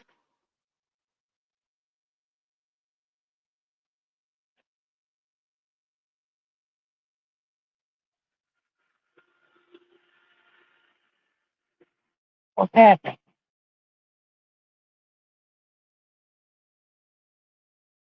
You? Yo, did I lose you? Lon. You was Yo, good? can you hear me? Yeah, I said for you.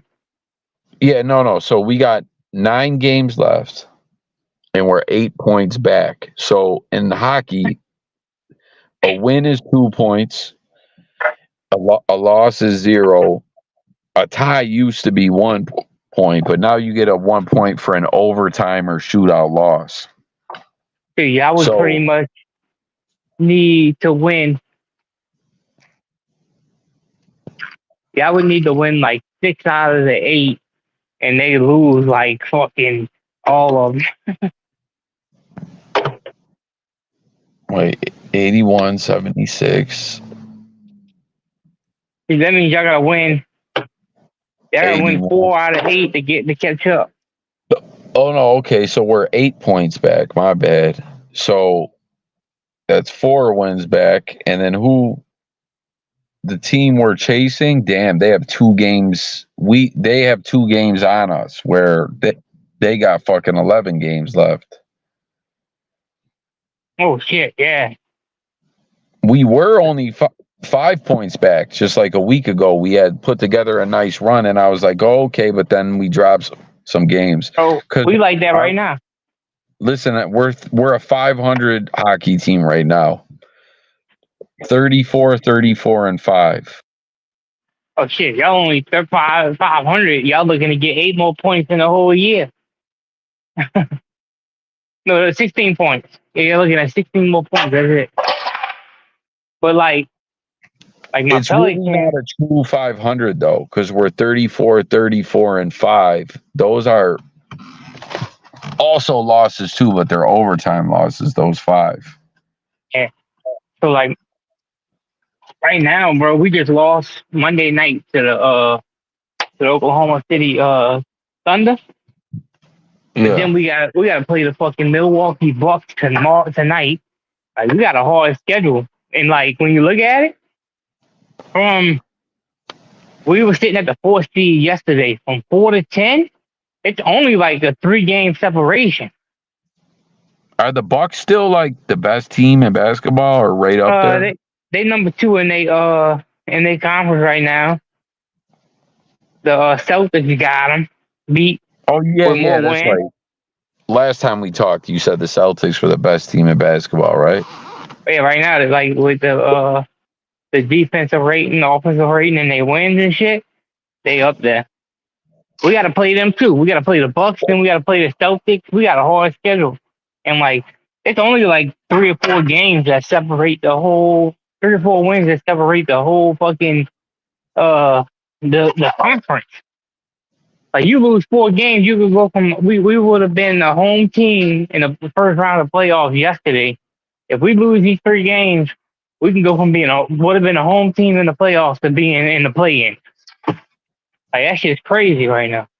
I don't know about. I still don't really like that fucking play-in format that much, man. Well, you know what? I'll put it like this. Because what is it? 8, 9, and 10. I would like it better if it was just 8 and 9. It's 7, 8, 9, 10 in the play-in. Yeah, so I would like it if they would have did 7, 8, 9. Like 10. Bring. But I think I lost it here. But the thing is, I'm here. I'm saying it should just be 7, 8, 9. 7, 8, 9, 10. Like 8 should play 9, and then the winner, like, I don't know, bro. Like having. The thing is 7 and 8 only has to win 1 game, okay, to get in. If you're 9 and 10, you got to win 2 games to get in without losing. Right. So I mean, if you really that good, like last year they said the Heat was a play-in and they made it all the way to the fucking the championship. Yeah, no, I mean, I don't know. So, but where are the Knicks? They're number 3, you said? They were 4. Watch They the were Knicks. 4 the other day. Watch the Knicks make a run at a title, man. Hey, they got a nice squad. If Julius Randle makes it back and Jalen Brunson, it could happen. It could definitely, like, any team that's getting in, they can make a run. Yeah, it's just crazy, man. And probably if you go look at the Western Conference right now, like, it's literally like fucking, I think it's like 3 or 4 games that separate from being a home team in the playoffs to being in the play-in. That's wild. They all like 40-something wins with like 20-something losses. I want to say we're like 14 games over 500, and we're still about to slide into the play-in if we don't get a couple more wins. And they get wins. It's crazy, like how close and how competitive it is. Like, goddamn, like you ain't got no breathing room.